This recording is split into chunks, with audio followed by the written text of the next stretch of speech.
Chapter 992. This burly man was Gu Xian's best buddy. He was also the one who would be participating in the international racing competition tonight.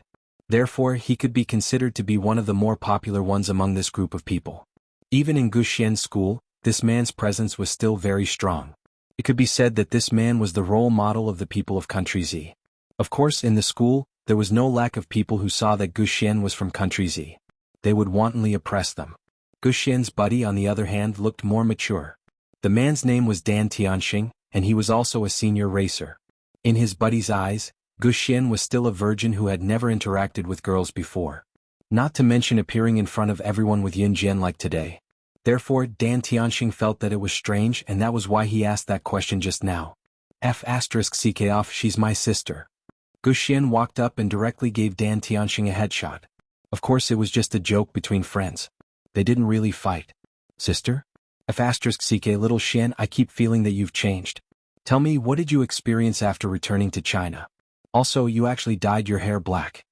Dan Tianxing suddenly reacted. He walked around Gu Xian a few times and asked loudly.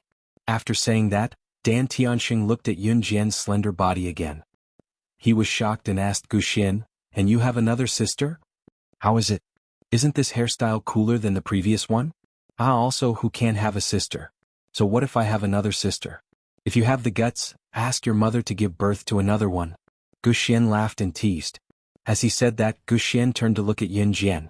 Then he introduced Dan Tianxing to Yun Jian. Sister, he's just a blockhead. Don't lower yourself to his level. Other than being good at racing, he has nothing else to show off. Gu Xian's words made Yun Jian smile. Dan Tianxing scratched his head, then reached out his hand to Yun Jian. Hello, little Xian's sister. Seeing this, Yun Jian didn't reach out her hand. Instead, she nodded and said, hello. Then Gu Xian introduced Yun Jian to his other buddies. His name is Wu Dezhuang, his name is Zhu Zilin. Gu Xian's friends were mostly gangsters. Of course, they were all from Country Z. Even if Gu Xian's friends who came from Z country, he would still make friends with his own countrymen. This was also a principle that was basically unchanging's principle. After everyone got to know each other, Dan Tianxing said, Alright, we can go to the racetrack now. My race will start soon. Xians. There were many female cheerleaders on the racing track or in other kinds of competitions. Therefore, Dan Tianxing wanted Yun Jian to be his cheerleader and cheer him on. Yun Jian was pretty, so Dan Tianxing thought that if a beautiful girl like Yun Jian cheered him on, it would definitely increase his popularity. But just as Dan Tianxing was thinking about this, Gu Xian suddenly said, By the way, Tianxing, do you know if there's a way to let someone join the race in the middle of tonight's race? Gu Xian wanted Yun Jian to participate in the race. However, Dan Tianxing and the others wouldn't consider this at all. Chapter 993. To be honest, with Gu Xian's ability, if he wanted to participate in the international racing competition tonight, he was still far from enough. The reason why Dan Tianxing could participate in tonight's international racing competition was purely because of his connections. In this day and age, nothing could be done without connections. Dan Tianxing's own strength was quite good. With connections and outstanding strength, it was inevitable that Dan Tianxing would be able to participate. After hearing Gu Xian's words, Dan Tianxing thought that Gu Xian wanted to participate in the competition himself, so Dan Tianxing was silent for a while before he spoke again. Little Xian, if you want to participate in tonight's competition, it's not impossible. I'll see if I can pull some strings and arrange for you too. Before he could finish his words, Gu Xian immediately interrupted. As he spoke, he pointed at Yun Jian and said, No, I'm not participating. It's my sister. If you can arrange it, you can arrange a race for her. When he was driving Yun Jian's Ferrari sports car and almost lost his life due to a brake failure, it was Yun Jian who robbed someone else's sports car and saved him. At that time, Yun Jian's driving skills had caused an uproar. At that time, Yun Jian's driving skills were not as simple as just racing.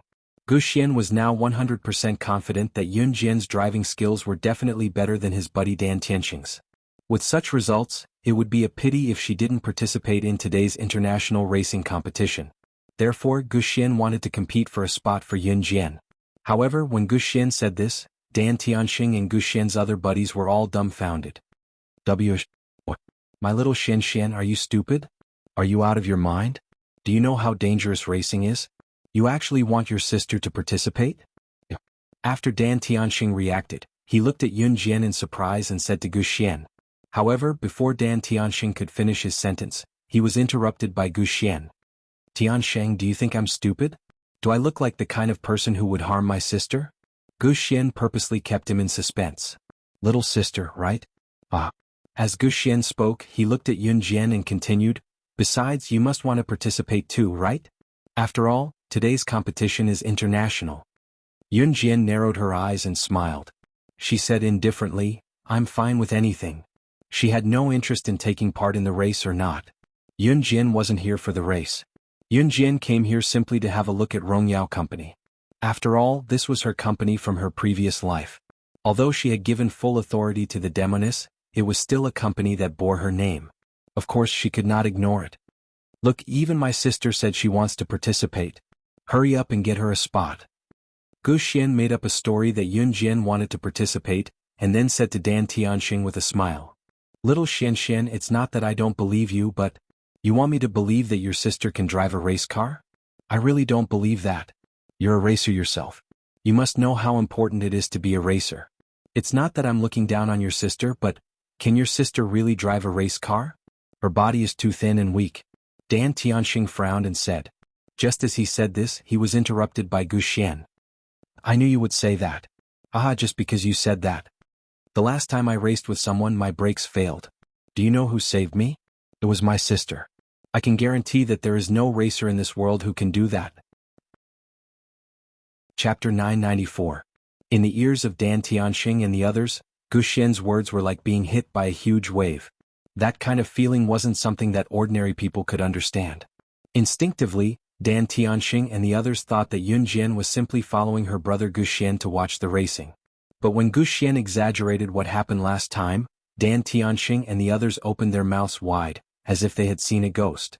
The few people present were all racers, so everyone was very clear about the importance of a qualified racer's physical fitness. But what about Yun Jian? Yun Jian had gained a lot of weight compared to when she had just been reborn. Of course, according to Yun Jian's body when she had just been reborn, she could be described as skinny as a match. And now, although Yun Jian had gained a lot of weight, her body was still curvaceous. She had the standard figure of someone who looked thin with clothes on but was muscular without clothes. She looked quite thin, so Dan Tianxing and the others didn't suspect her at all. Moreover, racers nowadays were generally men. After all, racing was a profession that put one's life on the line at any time. So, most people in this industry were men. And Yun Jian, not only was she thin, but she was also a girl. A girl racing? What kind of joke was that? But when everyone heard Gu Xian's words, they didn't think it was a joke and found it funny. Oh my god. Little Xian, your sister is too amazing. Dan Tianxing's reaction was the most intense. He looked at Yun Jian and made exaggerated movements with his hands. After that, Dan Tianxing patted his chest and said, haha, I'll find someone to try this for you. But if it doesn't work, then I really can't do anything, and no problem. It's already very good that you're willing to help my sister. You're a good brother. Gu Xian punched Dan Tianxing's chest hard and laughed loudly. Hee okay little sister, let's go. I'll drive you to the racing track. Let's go there earlier. Dan Tianxing turned his head and called Yun Jian little sister. Then he laughed out loud. Yun Jian didn't mind. Although Dan Tianxing called her little sister, she also felt strange when she heard it. The racetrack was not far from here. Shan Tianxing drove the car and soon took everyone to the racetrack. During the race, the organizers of the racetrack would prepare their own sports cars. Therefore, Shan Tianxing's van could carry many people at once. As soon as they entered the racing track, everyone was shocked by the lively atmosphere in front of them. Whether it was the spectator stand or the racing track, they were a dozen times larger than Longmen City's racetrack. The scale was also much larger. Let's sit over there for a while. It hasn't started yet. Dan Tianxing had just entered the arena when he led everyone to the viewing platform. You guys go ahead first. I have something to do, Yun Jian said. She pursed her red lips and waved her phone. Ah, little sister, what else do you want? Dan Tianxing was surprised. After all, Yun Jian was unfamiliar with this place. What could she possibly have to do? Sister Jian. Just as everyone was surprised that Yun Jian had something to do, a crisp and mature female voice rang out. Yun Jian knew that Temptress must be here once she heard it, so she turned around. Temptress had actually seen her current body before. She had also bumped into Temptress not too long ago, so it was not surprising that Temptress could recognize her now. An enchanting woman was walking toward them. She was Temptress. Temptress came to Yun Jian in a few steps. However, when Dan Tianxing and the others saw the demonic woman clearly, their faces instantly froze and even their breathing stopped. Rongyao Company's CEO? Are you one of the organizers of this race? Why are you here? Dan Tianxing's face froze at the sight. When everyone recovered, they were even more terrified. Why was Rongyao Company CEO Temptress here? Chapter 995. Alluring Temptress had a hot body. Her perfect figure was slender and seductive. Coupled with alluring Temptress's face, she exuded an extraordinary aura no matter which angle one looked at her from. Unlike Snake, Lizard's seductiveness, Alluring Temptress was just like her name, a living alluring temptress. Her code name was Alluring Temptress and she usually referred to herself as Alluring Temptress. In other words, she did not have a surname. Everyone in the underworld knew that she was called Alluring Temptress. Rongyao Company CEO, Alluring Temptress. Dan Tianxing and his group studied at a local university, so they knew a thing or two about this place. Rongyao Company CEO, Alluring Temptress, frequented events as well. Even if they had not seen her before, they could often see her in the headlines of Country M's international newspapers. They also heard that Rongyao Company was one of the biggest organizers of tonight's international racing event. Therefore, when Alluring Temptress appeared and Dan Tianxing and his group recognized her, they watched her walk up to Yun Jian and call her Sister Jian. It was already a miracle that Dan Tianxing and his group were not scared to death. Since they had come with Yun Jian, Alluring Temptress turned to nod at him when Dan Tianxing exclaimed in surprise when he looked at her. Alluring Temptress was no doubt the most successful female entrepreneur. Dan Tianxing and his group had long discussed Alluring Temptress and viewed her as their idol. Therefore, when Alluring Temptress nodded at him, Dan Tianxing felt like his idol had taken a second look at him. Gu Xian, who was standing at the side, was also stunned by the scene before him. How did his younger sister know? Rongyao Company CEO, Alluring Temptress? What kind of status did Alluring Temptress have? What about Yun Jian? To Dan Tianxing and his group, she was only Gu Xian's younger sister. At most, she was a student from an unknown and poor place in Country Z. How did these two people who had nothing to do with each other in the first place know each other? While Dan Tianxing, Gu Xian, and the rest were stupefied, Alluring Temptress was already in front of Yun Jian. Sister Jian, Temptress called out to Yun Jian again. Yes. Yun Jian nodded slightly. Yun Jian nodded and winked at the demonic woman. Then she led the way to the viewing platform. Let's sit over there for a while. All right. The demoness was very obedient to Yun Jian. Seeing that the demoness followed Yun Jian over there, Dan Tianxing originally thought that it was time to enter the racetrack, but in the end he still followed Yun Jian to sit on the spectator stand. Demoness, the CEO of Rongyao Company, was a witch. Their idol. He sat on the spectator stand and watched the competition for a while. Dan Tianxing's match was about to arrive and he had to leave. The demoness beside her suddenly stood up and turned to look at Yun Jian. Her tall and slender figure gave off an enchanting and charming feeling. Temptress, on the other hand, turned to ask Yun Jian, Sister Jian, how about we have a match? 2 years ago, when Yun Jian was still slaying God, she often raced with Alluring Temptress.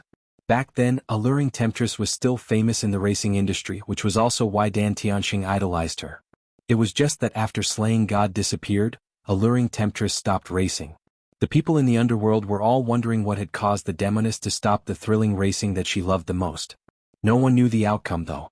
Now, the CEO of Rongyao Company, a racer who once dominated the world, was inviting Yun Jian to race. Chapter 996. Fortunately, no one recognized Demoness. Otherwise, based on her popularity, all the racers who loved racing would have screamed in surprise. The once famous racer, Demoness, had already retired from the scene. When Demoness became a racer, she had just started running Rongyao Company. Every racer wanted to race with Demoness, but there were only a handful of racers who could race with her. Those who had raced with Demoness before would never have the chance to race with her again. Even so, there were still countless people who wanted to race against the famous Demoness. However, there was one exception. Whenever that person appeared, Demoness would definitely race with her until the end. After hundreds and thousands of races, both of them were never tired. Apart from that person, Demoness had never invited anyone else to race with her. That was why Dan Tianxing and the rest were stunned. However, no one had ever seen the person who was qualified to race with Demoness hundreds and thousands of times. They only knew that the person had long hair and was a woman. However, every time that person appeared in front of everyone, she wore a mask, revealing only a pair of big black eyes. No one knew who she was. They only knew that she was Demonis' regular racer teammate. Demonis would be wherever she was. The most mysterious thing was that the person's racing skills were even better than Demonis. They were not on the same level. For such a legendary person, the people in the industry only knew about her long hair. Another thing was that Demonis called her SS. After SS became popular on the racing track, countless paparazzi and reporters tried to dig up her background. However, their efforts were to no avail. No one knew who SS was. However, in the racing industry, countless racing fans regarded SS as their idol. Demonis retired from the racing industry after SS' disappearance. At that time, countless racing fans were thoroughly disappointed. However, the people in the industry could not figure it out no matter how hard they racked their brains. That was to piece the two English words together and find a Chinese font that existed on the international leaderboard, slaying God. Demonis had been out of the racing circle for a long time, so when Demonis stood up and turned to look at Yun Jian, personally inviting Yun Jian to race, Dan Tianxing's back straightened. Gu Xian's eyes lit up. He was terrified and panicked because other than the legendary SS, no one else had ever been invited by the witch. But what if Dan Tianxing and Gu Xian believed that Yun Jian was an SS? How was this possible? This must be a coincidence. Perhaps it was because Yun Jian was really outstanding? Good. We haven't had a match for 2 years. Let's have a good time today. Yun Jian narrowed her eyes and smiled. Originally, Yun Jian did not plan to race. She came to Country M to see the situation of Rongyao Company. She was, after all, the chairman of Rongyao Company. Now that she had handed the Rongyao Company over to that Demonis, she could not just ignore it. 2 years? Wait, the SS who raced with Demonis had also gone missing 2 years ago. Demonis had not raced since then. There were only a handful of people who had raced with Demonis. If that was the case, then Yun Jian who had raced with Demonis. Isn't that the legendary SS that even the Demonis couldn't compete with? But how was that possible? Yun Jian was an SS? This. Chapter 997. While Dan Tianxing and the others were thinking about it, Yun Jian and Alluring which had already hopped nimbly from the spectator stand to the flat ground. Yun Jian's agility and dexterity gave Dan Tianxing and the others a shock. Dan Tianxing had even forgotten that he was going to participate in the racing competition. Xiao Xian, who's your younger sister? She even knows Rongyao Company's CEO. Moreover, from the way she jumped down from the stairs just now, it seems that her skills aren't bad.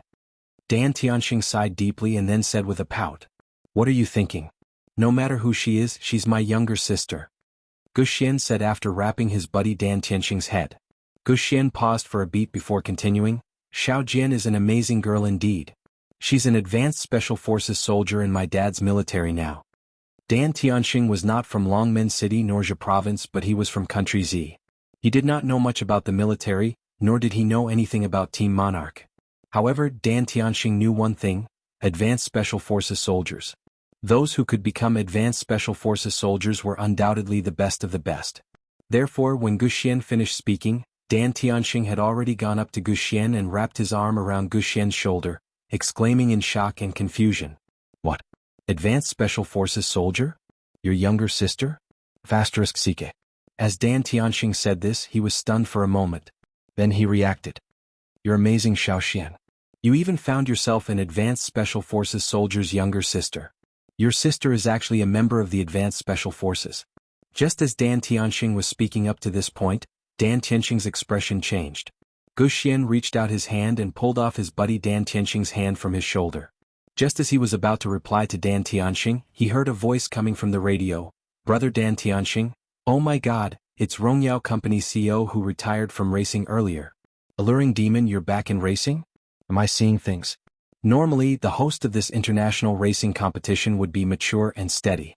But when he heard the exclamations coming from the broadcast, it wasn't hard to see how shocking the return of Demonis to the racing circle was. The shocked voice that came from the broadcast was a female voice. Because of the return of the demonic woman, the voice sounded very shocked at this moment. However, not long after this woman's voice sounded, a man snatched the woman's loudspeaker. Then, the passionate and bold voice of another host could be heard.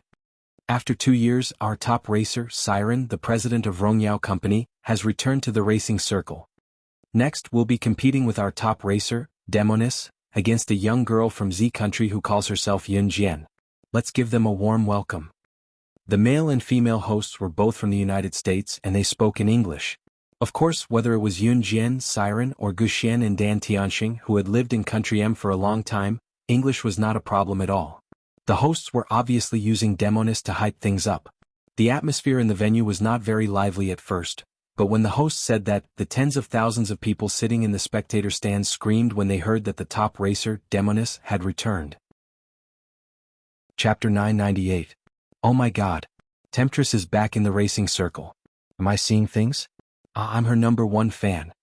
In the spectator stands, there were already people who gripped their companions' shoulders in excitement and shook them with guffaws. Temptress is back. The atmosphere reached its climax in an instant. Of course, other than Temptress there were also people talking about Yun Jian. Who's that girl who calls herself Yun Jian? What right does she have to compete with Temptress? Other than SS back then, I'm not convinced by anyone. Yeah. Who's that girl called Yun Jian? How dare she compete with Lord Temptress of the racing circle? Get out of the racing circle. That's right, Yun Jian, get out of the racing circle. After the voices of reverence for the demoness rang out, another voice soon reached the peak. It meant that Yun Jian should get out of the racing circle. Ever since the match between SS and Temptress, any racer who competed with Temptress would be scolded by the fans of the two teams, telling them to get out of the racing circle, saying that they were unworthy of being a racer. Wait a minute, for example, this kind of sound was like the wind and clouds were surging. At the moment, Yun Jian, who was spurned and asked to leave the racing circle by the audience, was wearing a helmet to prevent accidents. The helmet could save a racer's life in some accidents, so the regular racing channels would usually let the racers wear it. Sister Jian, go easy on me later. I haven't played this game for 2 years, but don't let me lose too badly. At least give me some face.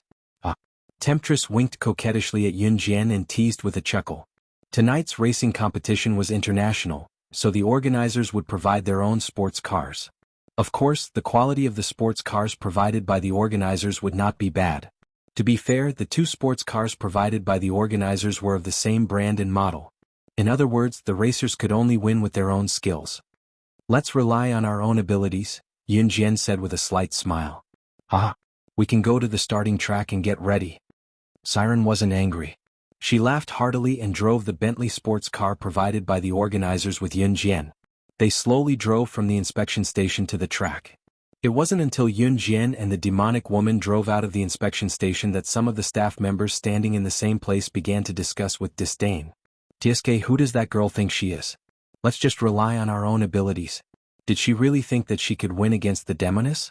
Does she think she's an SS? Demoness is just giving her some face.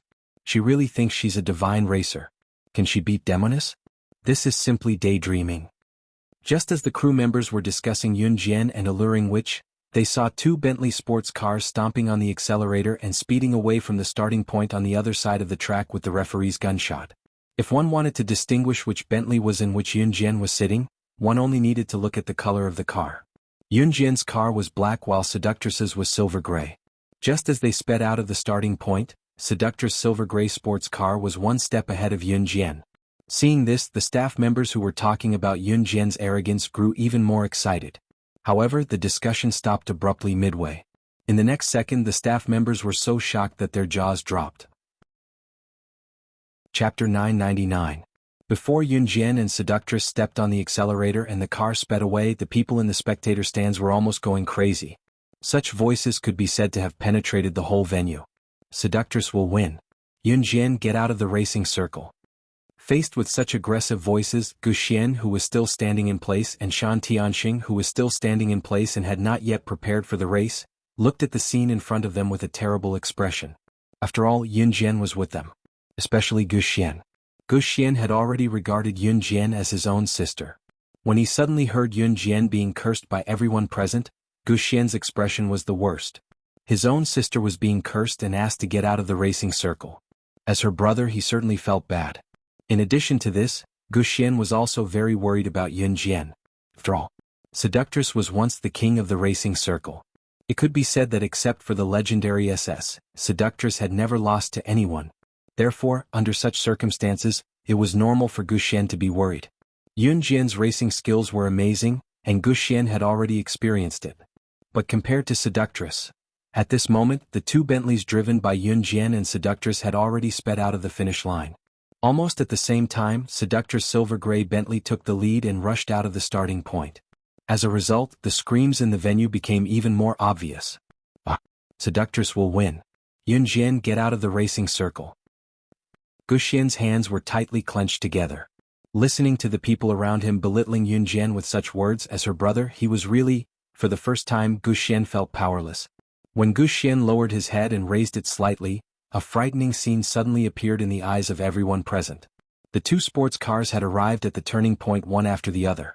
However, just as the two sports cars reached the turning point, the black Bentley that was lagging behind suddenly made a sharp turn. In the next second, it stepped on the accelerator just as the silver-gray sports car driven by the demoness in front of it began to brake. It was usually unrealistic to overtake on a curve because it was very dangerous. Even when driving, it was very dangerous to overtake on a curve. Moreover, when racing, almost all of them were sprinting at full speed. When they encountered a curve, not only did they not step on the brakes, they even had to step on the accelerator to speed forward. Such a person was simply one of a kind. However, Yunjian was one of them. It was also this crazy action that made countless audience members hold onto the railing tightly and raise their butts slightly. They widened their eyes and looked at this scene in shock and horror. Did she not want to live anymore? Chi. When they reached the curve, the black Bentley driven by Yunjian stepped on the accelerator like a flash of lightning. In the shortest time, the car used the highest speed to fiercely overtake the silver-gray Bentley that had slowed down. After overtaking the silver-gray Bentley, the black Bentley driven by Yunjian turned a corner and finally disappeared from everyone's sight. However, it appeared on the large screen in the spectator stands. Silence. There was a deathly silence. Soon after, there were screams from the audience that were boiling with excitement. Oh my God! She actually overtook Demoness? How is this possible? Other than SS, Demoness has never been overtaken, but today she actually... The voices that were cursing Yunjian to get out of the racing circle suddenly disappeared. What followed was a shocking scream. At this moment, whether it was the group of staff members who had mocked Yunjian, Dan Tianxing, Guxian, all the audience in the spectator stands, or the racers in the lounge, all of them widened their eyes. This scene was almost unbelievable. Chapter 1000. In spite of it, Yunjian was already driving the black Bentley sports car ahead of Alluring Witch by leaps and bounds while the crowd was howling with excitement. But Little Demon was not to be outdone. After Yunjian took a huge lead, she stepped on the accelerator to catch up. At this moment, Little Demon had a very wild feeling. She felt that she had found her initial joy and passion for racing. Sure enough, racing with an SS car was the most exciting. There was no other. Little Demon was full of passion at this moment. The audience in the spectator stands were so enthusiastic that they could not control themselves. Although Alluring Demoness and Yunjian's race was interrupted midway, none of the racers objected when they saw Alluring Demoness making a comeback.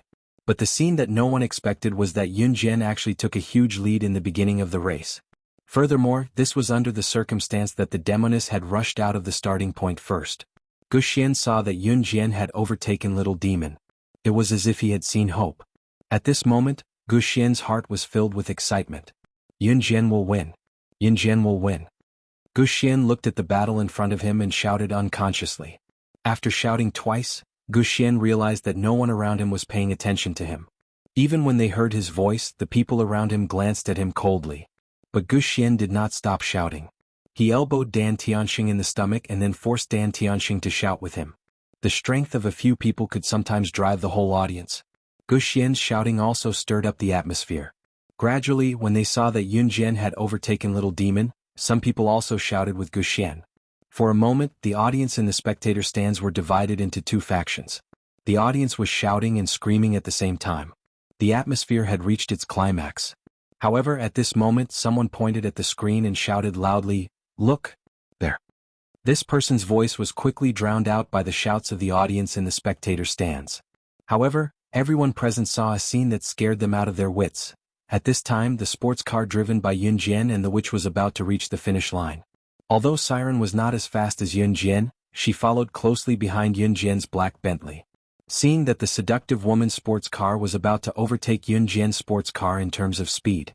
Just as the audience's hearts were tightly clenched and their blood was boiling. However, the black Bentley suddenly stepped on the brakes. The sports car was originally moving at a terrifying speed of over 200 kilometers per hour. If he suddenly slammed on the brakes, the car and the people inside would be forcefully braked by the inertia and be sent flying. Is she crazy? A member of the audience yelled in horror. At this moment, a shocking turn of events suddenly occurred. The moment the car braked, the black Bentley began to slide to the left. At the same time, due to inertia, it spun and slid crazily. It spun twice as fast as the original speed of the sports car and was flung away. With this toss, the hearts of everyone present almost fell out. Was he going to screw up? Everyone present could not help but think so. However, just as they thought so, they saw the black Bentley driven by Yun Jian bounce to the finish line at the speed of a spring after being flung away. When it reached the finish line, the black Bentley spun a few times on the spot and suddenly came to a stop. Yun Jian won. Siren reached the finish line 10 seconds later than Yun Jian. However, at this moment, no cheers could be heard.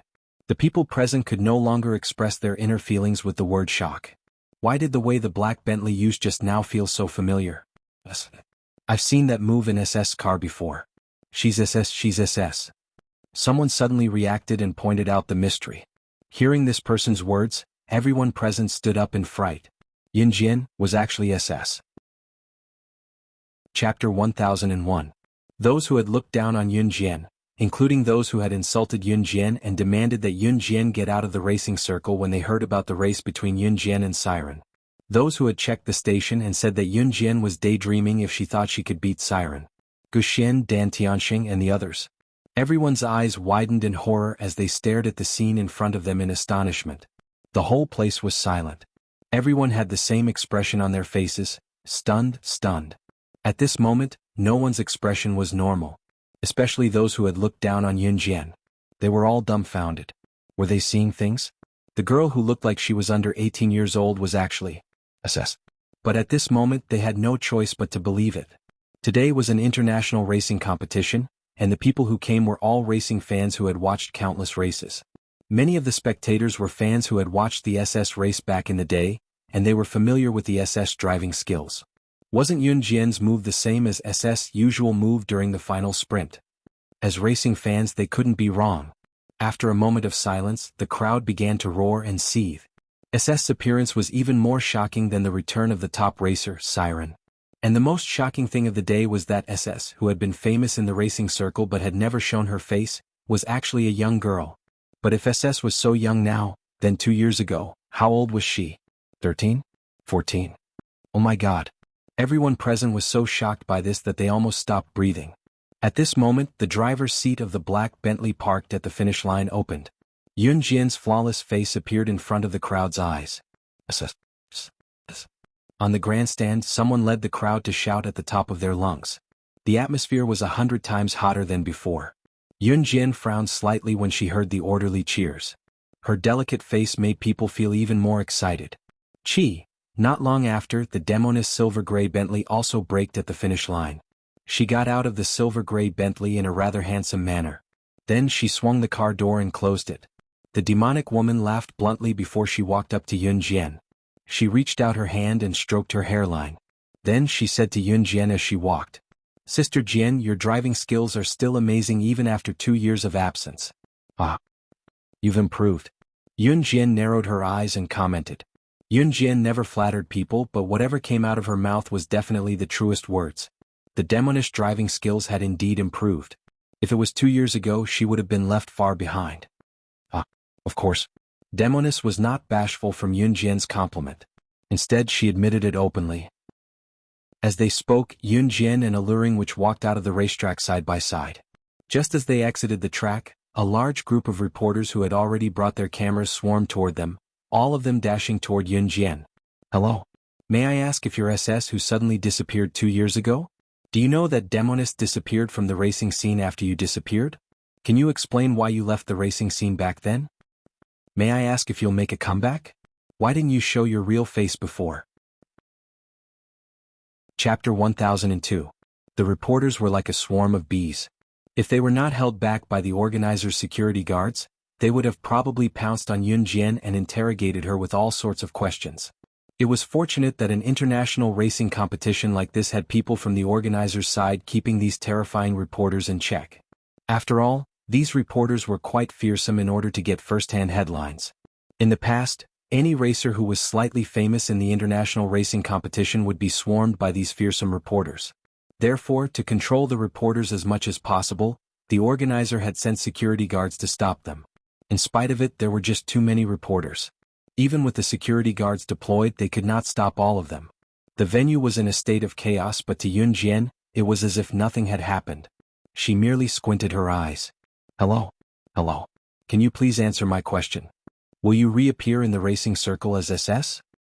Excuse me? If the people who were yelling for Yun Jian to get out of the racing circle at the spectator stands were intense in their tone, these reporters were 100 times more frenzied than them.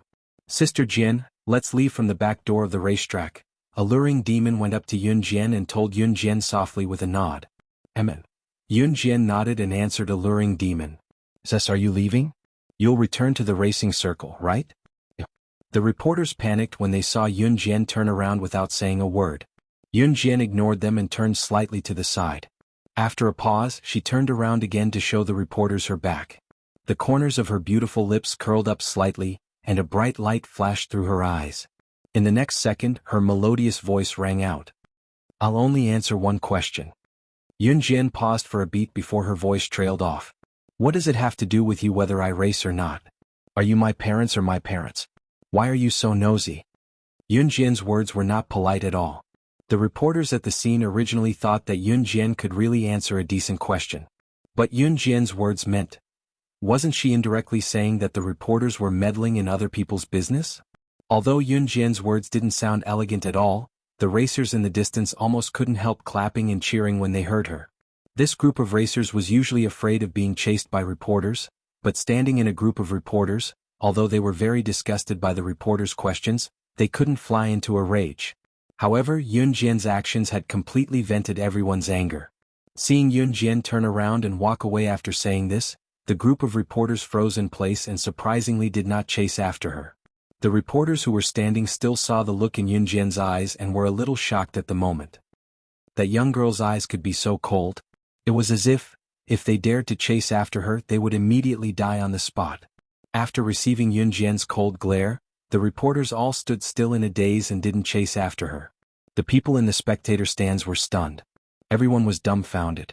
One had to know that when a racer finished a race, this group of reporters would chase after the racer like crazy in order to get first-hand news. Chapter 1003. While the reporters were dumbfounded and too scared to follow them, Yun Jian was already led away by Temptress through the back door of the racetrack. Haha, those damn reporters kept pestering you, Sister Jian. They're usually pestering me, but Sister Jian, your gaze just now must have scared them to death. Just as Temptress led Yun Jian out of the racetrack's back door and came to a flat area illuminated only by a single light, she guffawed loudly. This did not match Temptress's seductive image at all. Temptress was seductive, but her seductive image was only shown to outsiders.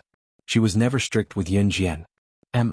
Yun Jian gave a curt nod, but it was obvious from the slight curvature that she was replying to Temptress. Yun Jian had always been one to speak her mind. Honestly, it was a headache for her to face the reporters. It was fine if she did not say anything, but once she did, the reporters would back off. Just as Yun Jian and Temptress arrived at the racetrack's entrance, a male voice rang out. They were at the racetrack's entrance and the loud cheers from the spectator stands could be heard from here. It could be seen that another exciting racing performance was about to begin. It was not as intense as Yun Jian and Temptress race, but the atmosphere on the spectator stands was already boiling. In comparison, the racetrack's entrance seemed a little lonely. There was only one spot of light that shone down, making it feel a little desolate. In spite of it, Yun Jian did not find it desolate. She tilted her head slightly toward the source of the voice and saw Guxian waving toward them. There were a few buddies from Guxian with him as well. Dan Tianxing was the leader. It was almost Dan Tianxing's race, but he seemed to be more excited to see Yun Jian than the race. When Yun Jian heard Guxian's voice, she stopped in her tracks. When Temptress saw Yun Jian stop, she stopped as well. Phew, Yun Jian. Dan Tianxing was still panting when he ran over. He took a deep breath to adjust his emotions. Yun Jian, are you really SS? Dan Tianxing finally asked the question that Guxian and the rest wanted to ask. Just as he asked the question, however, Dan Tianxing paused and said, No, I don't mean anything else. It's because I admire Temptress and SS very much, so. I am, Yun Jian answered naturally. Yun Jian did not answer whether she was SS or not when she was interviewed. Dan Tianxing and the others chased after her was to ask for an answer. Yes or no. Although Dan Tianxing and the rest were prepared, they were still stunned at this moment. Gu Xian put his arm around Dan Tianxing's shoulder naturally and said in a boastful manner, "Of course, I finally know why Master Corentin calls Sister S. And why Master Corentin wants Sister to be his disciple." What? Master Corentin? Little Xian, are you talking about the world's most famous top-notch mechanic, Master Corentin? Master Corentin wants to be Yun Jian's disciple? Chapter 1004. Corentin was also well known in the racing circle. What was that supposed to mean? Corentin did not race, but why was he so famous in the racing circle?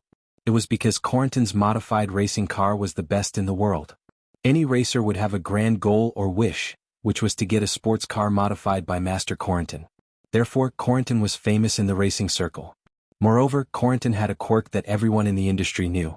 It was impossible to get a sports car modified by Master Corentin even if you had the money. It also depended on his mood. If he was in a bad mood or did not like you, he would not modify you even if it cost him his life. This was mentioned before.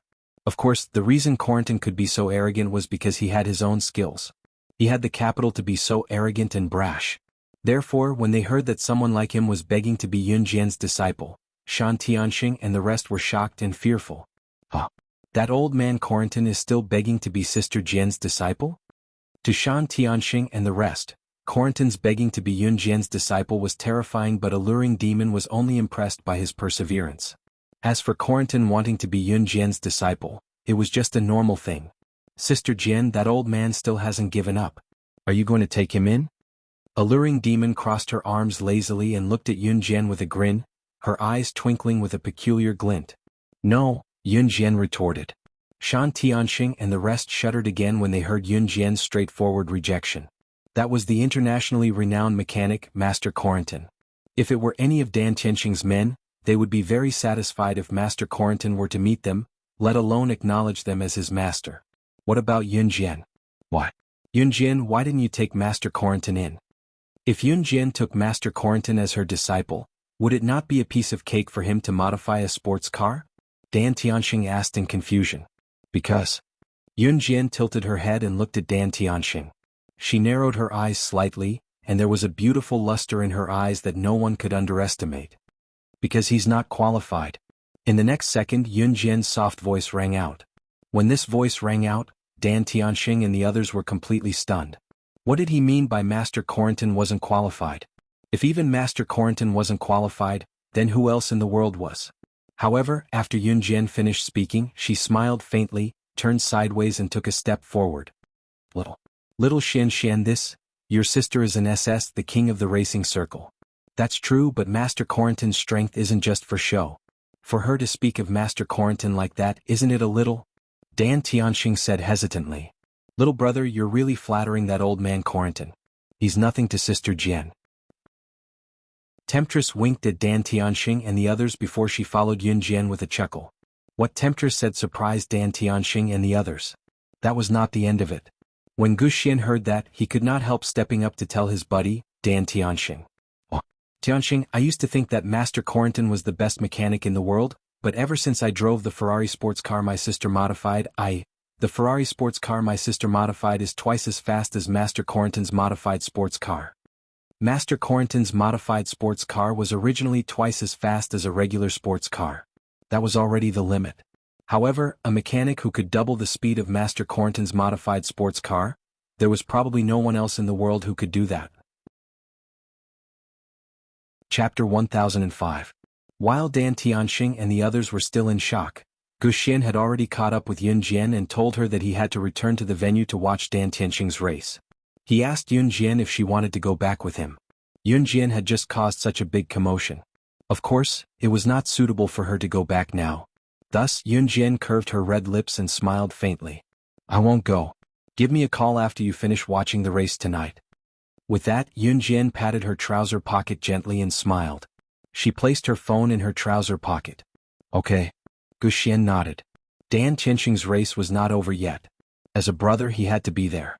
Otherwise he would be too unbrotherly. After Yun Jian finished talking to Gu Xian, she left with Demonis. Yun Jian came to Maryland and Country M to check on the Rongyao Company's recent situation. Coincidentally, Gu Xian could not leave tonight, so Yun Jian went to Rongyao Company with Demonis. Rongyao Company was located in the largest downtown area in Maryland. It occupied a vast area and was the tallest high-rise building in Maryland. It was already nighttime and almost dawn. However, the downtown area in Maryland was the busiest area in the vicinity. Even now it was still crowded. There were still people working overtime in Rongyao Company. When Demonis followed Yun Jian into the Rongyao Company, the employees who were working overtime looked at Yun Jian with surprise and suspicion. The Demonis was the CEO of the Rong and Yao Company. This was something that everyone in the company knew. But what was going on now? How could the CEO of their company single-handedly support Rongyao Company from an unknown company to the current CEO of one of the top 10 international corporations in the world? And she was actually following behind a young girl who looked less than 18 years old? What was going on? However, before the people present could think too much, the siren followed Yun Jian and walked past the group of workers who were still working overtime. Good evening, CEO. When the Demonis passed by them, the group of employees greeted her politely. However, when they saw Yun Jian, they all opened their mouths but didn't know how to address her. It wasn't until Yun Jian and the Demonis were far away that the group of staff members began to chatter endlessly. Who is that girl? Why does it seem like our company CEO is following behind her? It's probably a coincidence. Who do you think our CEO is? The CEO probably just happened to be following that young girl. The few female staff members who were standing at the same spot were very jealous of Yun Jian for being able to make the Demonis follow behind her. It was as if she was ordering her own subordinates. People's jealousy was very scary, so these female staff members began to gossip again. Just as they reached this part of their conversation, they were either hinting or comforting themselves that it was just a coincidence that Demonis was following Yun Jian. However, they heard Demonis speaking to Yun Jian from afar. Sister Jian, the company's going downhill right now because of Hagi Company's suppression. The rest of the words did not register in the female staff members who stood at the same spot. However, the few female staff members present heard the two words. Sister Jian? The CEO of Rongyao Company was calling the girl, sister? What did this mean? Did it mean that the girl's status was higher than Demonis? Chapter 1006. Suddenly thinking of this, several female staff members suddenly covered their mouths and looked at Yun Jian's fading figure in disbelief. Oh my God, could she be the legendary founder of the Rongyao Company, the chairman of the Rongyao Company? Since the establishment of the Rongyao Company, the chairman of the Rongyao Company had never shown his face. So when they heard Demonis call Yun Jian's sister, the group of female staff members guessed it. The expression of the people present could not be described with the word frightened. They seemed to have seen the founder of the Rongyao Company, the legendary chairman. For a moment, the group of female staff members even forgot that they were secretly criticizing Yun Jian and despising Yun Jian in their hearts. At this moment, Yun Jian and Demonis had already taken the elevator to the office on the 25th floor. The 25th floor was where the offices of all the executives of the Rongyao Company were located. Demonis' office was also on the 25th floor. As soon as they came out of the elevator, Demonis took Yun Jian directly to her office. After hearing Demonis say that the company's development was going downhill recently, Yun Jian was neither happy nor worried. She asked faintly, Hagi Company? Yes, Hagi Company is also one of the top 10 international companies, but Hagi Company's international status is slightly higher than our Rongyao Company. The reason is because Hagi Company is a company passed down from ancient times. After thousands of years of business development, its foundation is deeply rooted. Recently, the chairman of Hagi Company has been suppressing us, so the company's sales have been greatly reduced recently. Demonis was not vague at all when talking about serious matters. She explained to Yun Jian word by word. However, just as she said this, Yun Jian narrowed her eyes. Because at this moment, Yun Jian and Demonis had already arrived at the door of Demonis' office. Yun Jian, on the other hand, saw two figures in a luring demon's office. When Demonis saw the two figures, one standing and one sitting in her office, she frowned deeply. Yun Jian raised her eyebrows slightly. Under normal circumstances, Rongyao Company had guards at the door, so outsiders could not enter. However, it was almost midnight now and basically everyone in the company had gotten off work, except for some people who were still working overtime. Therefore, there were no guards outside the door and there were still people in the company. The door was open, so it was not strange that someone could enter. However, the strange thing was that this person actually found Demonis' office. Mayor? Demoness frowned and said in astonishment. Once Yun Jian heard a luring witch's shout, she knew who the two people in the office, one standing and one sitting, were. The man standing was Mayor, the chairman of Hagi Company. The woman sitting on the sofa with her legs crossed was Mel's sister, Maggie. Hagi Company was the company that had been suppressing Rongyao Company recently. At least now that Rongyao Company was in Demoness' hands, she could not compete with Hagi Company. Haha, my little Demoness, I finally caught you. Mayor glanced at Yun Jian, then turned to look at Demoness and said generously, "What are you doing here? Aren't you afraid that I will kill you?" Demoness glared at Mayor fiercely. In fact, based on the current situation, Demoness, as the chairman of Rongyao Company, was being suppressed by Hagi Company. Mayor was Demoness' strongest opponent. However, Mayor was amused and laughed. His handsome face added a trace of the CEO's dignified demeanor. "Of course we are here to laugh at you." Mayanai raised her head arrogantly and looked at Demoness. Mayanai glanced at Demoness, then glanced at Yun Jian. Seeing that Yun Jian was wearing clothes from a street stall, she laughed for a while, then mocked her. Chapter 1007. Yun Jian did not plan to speak, but she merely raised a brow when the topic shifted to her. Hagi Company was one of the top 10 international corporations, and its international status was incomparable to ordinary companies. In fact, Hagi Company and Rongyao Company existed side by side. The only difference was that Rongyao Company had only risen in recent years. Hagi Company, on the other hand, was an industry that had been passed down for generations. In comparison, Hagi Company's international status was perhaps a few levels higher than Rongyao Company's. Hagi Company was considered a strong competitor to Rongyao Company. As for Mayor and Mayanai, they were siblings, and Mayor was the CEO of Hagi Company, holding 20% of the company's shares. He could be considered one of the biggest shareholders of the company.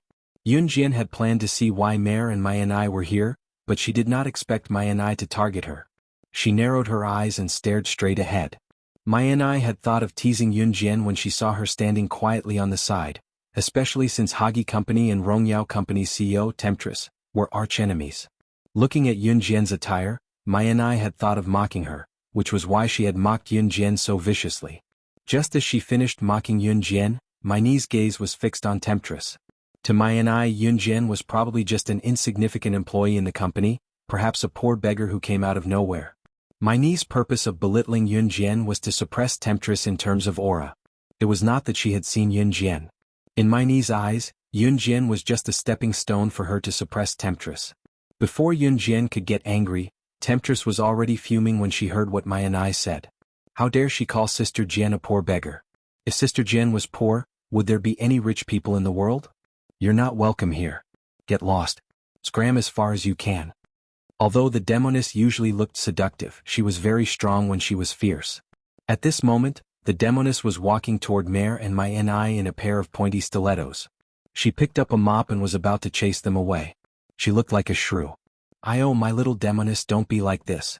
Nier is still young and doesn't know any better.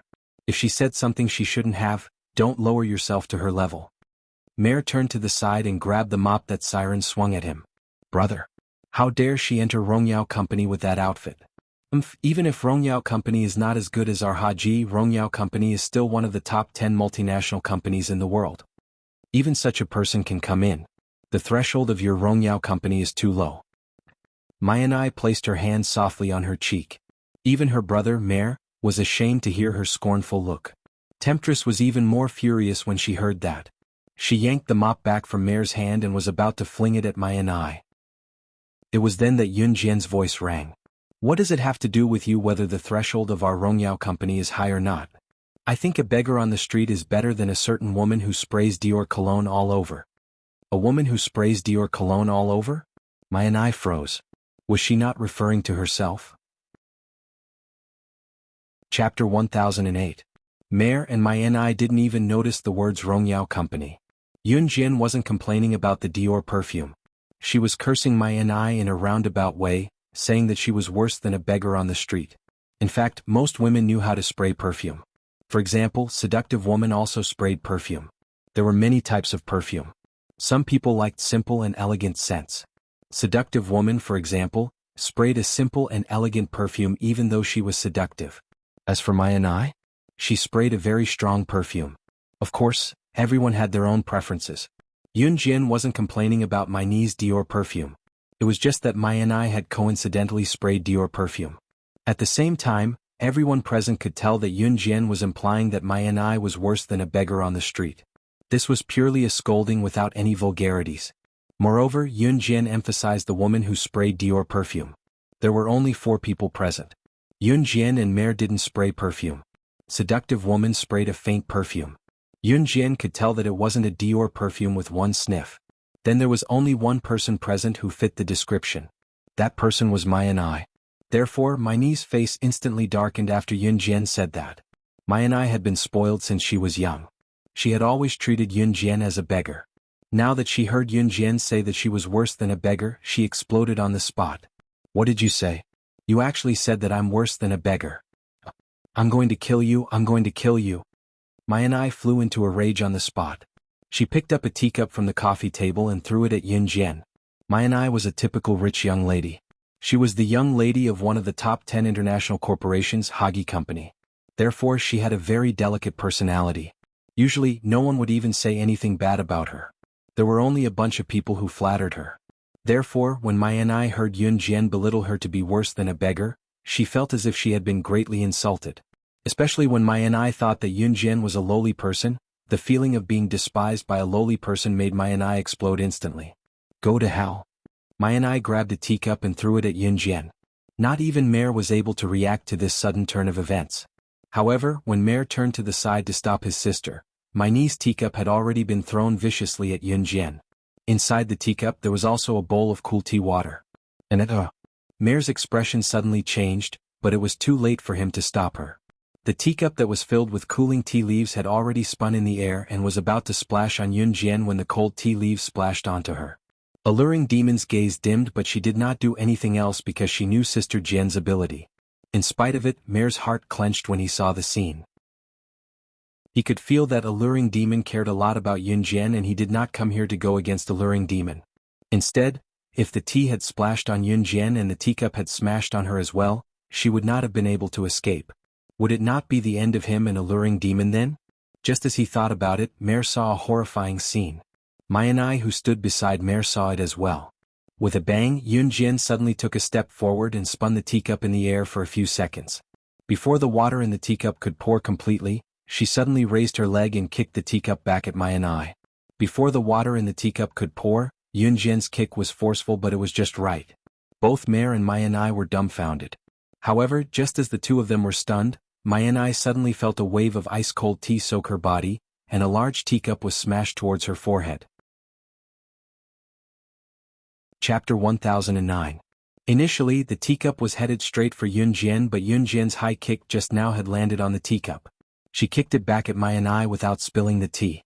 Not only was Mai and I soaked and sticky from the cold tea in the teacup when she was hit by the teacup, but more importantly, her forehead swelled up from the impact. For a rich young lady like Mai and I, she had never experienced such excruciating pain since she was young. Tears were about to flow from the impact, and at the same time, a deep hatred for Yun Jian welled up within her. The urge to kill Yun Jian on the spot took root in Mai and I. Go to hell. Mai and I held her forehead that was hit by the teacup and screamed at Yun Jian. Halfway through her sentence, Mai and I endured the pain and told Mare in a tone that sounded like she wanted to tear Yun Jian into pieces. Gidge, how dare this damn woman hit me? Kill her. I want her dead. In spite of it, Yun Jian, who had retracted her leg, crossed her arms and looked at Mai and I in disdain before snickering softly. Since when can a rabid dog like this enter my Rongyao company? Chase her out. Her words were directed at Alluring Witch, but her gaze was blatantly on Mai and I. At this moment, Mai and I was like an unreasonable little beggar. She looked pathetic and comical. Sister Jian, I'll chase these 2 rabid dogs out right away. Alluring Witch grinned and walked to Mare with ease. Seeing Mare supporting Mai and I in such a sorry state, the demonic woman sneered and provoked Mare. Don't worry. What are you waiting for? Take your sister and get out of my territory. Mare's heart skipped a beat when he saw Witch's impatient face, but he tried to explain his sister's behavior just now. Witch, don't be mad. My sister was just, Gidge. Were you helping? It hurts so much. I'm going to die from the pain. Mai and I screamed and wailed. Yun Jian frowned when she saw Mai and I still screaming. She could not stand it anymore, so she went up and dragged Mai and I out of the office by her collar. I'll help you if you don't leave. Yun Jian did not care that Mai Ai was still struggling as she dragged her all the way from the 25th floor to the first floor. Yun Jian's action frightened Mare and Mai Ai, but Mare was held back by Witch, so he could only watch his sister being dragged to the first floor by Yun Jian. Mare was afraid of hurting Witch, who was blocking his way, so he dared not do anything. There were plenty of employees working overtime on the first floor, especially the female employees who had gossiped about Yun Jian just now. When they saw Yun Jian dragging something out of the elevator while holding someone's collar, they were spooked. Although the female employees suspected that Yun Jian was the director of Rongyao Company, they did not have sufficient evidence. Moreover, how old was Yun Jian? Therefore, this suspicion was quickly ruled out by the crowd. When they saw Yun Jian dragging Mai Ai out of the elevator and tossing her out of the door, the employees were dumbfounded. How could this young lady be so fierce? And who was the person she was dragging? It was Mai Ai, the daughter of Hagi Company's director. How dare she? Chapter 10:10. When the staff came back to their senses, they heard Yun Jian's cold voice. Everyone at the scene was scared silly. That was the daughter of the chairman of Hagi Company. Even if she was the CEO of the Rong and Yao Company, she would have to think twice. After all, as the daughter of the chairman of Hagi Company, Mai Ai was undoubtedly a dragon among men. It could be said that offending Mai Ai was going against the whole Hagi Company. On the other hand, Rong and Yao Company was only on par with Hagi Company. In terms of international status, Rong and Yao Company was even worse than Hagi Company. So when they saw Yun Jian treating Mai Ai like this, the staff who were working overtime in the company were stunned. Mai Ai was still in pain from being hit by the teacup just now. She endured the pain and looked up when she heard Yun Jian's cold words.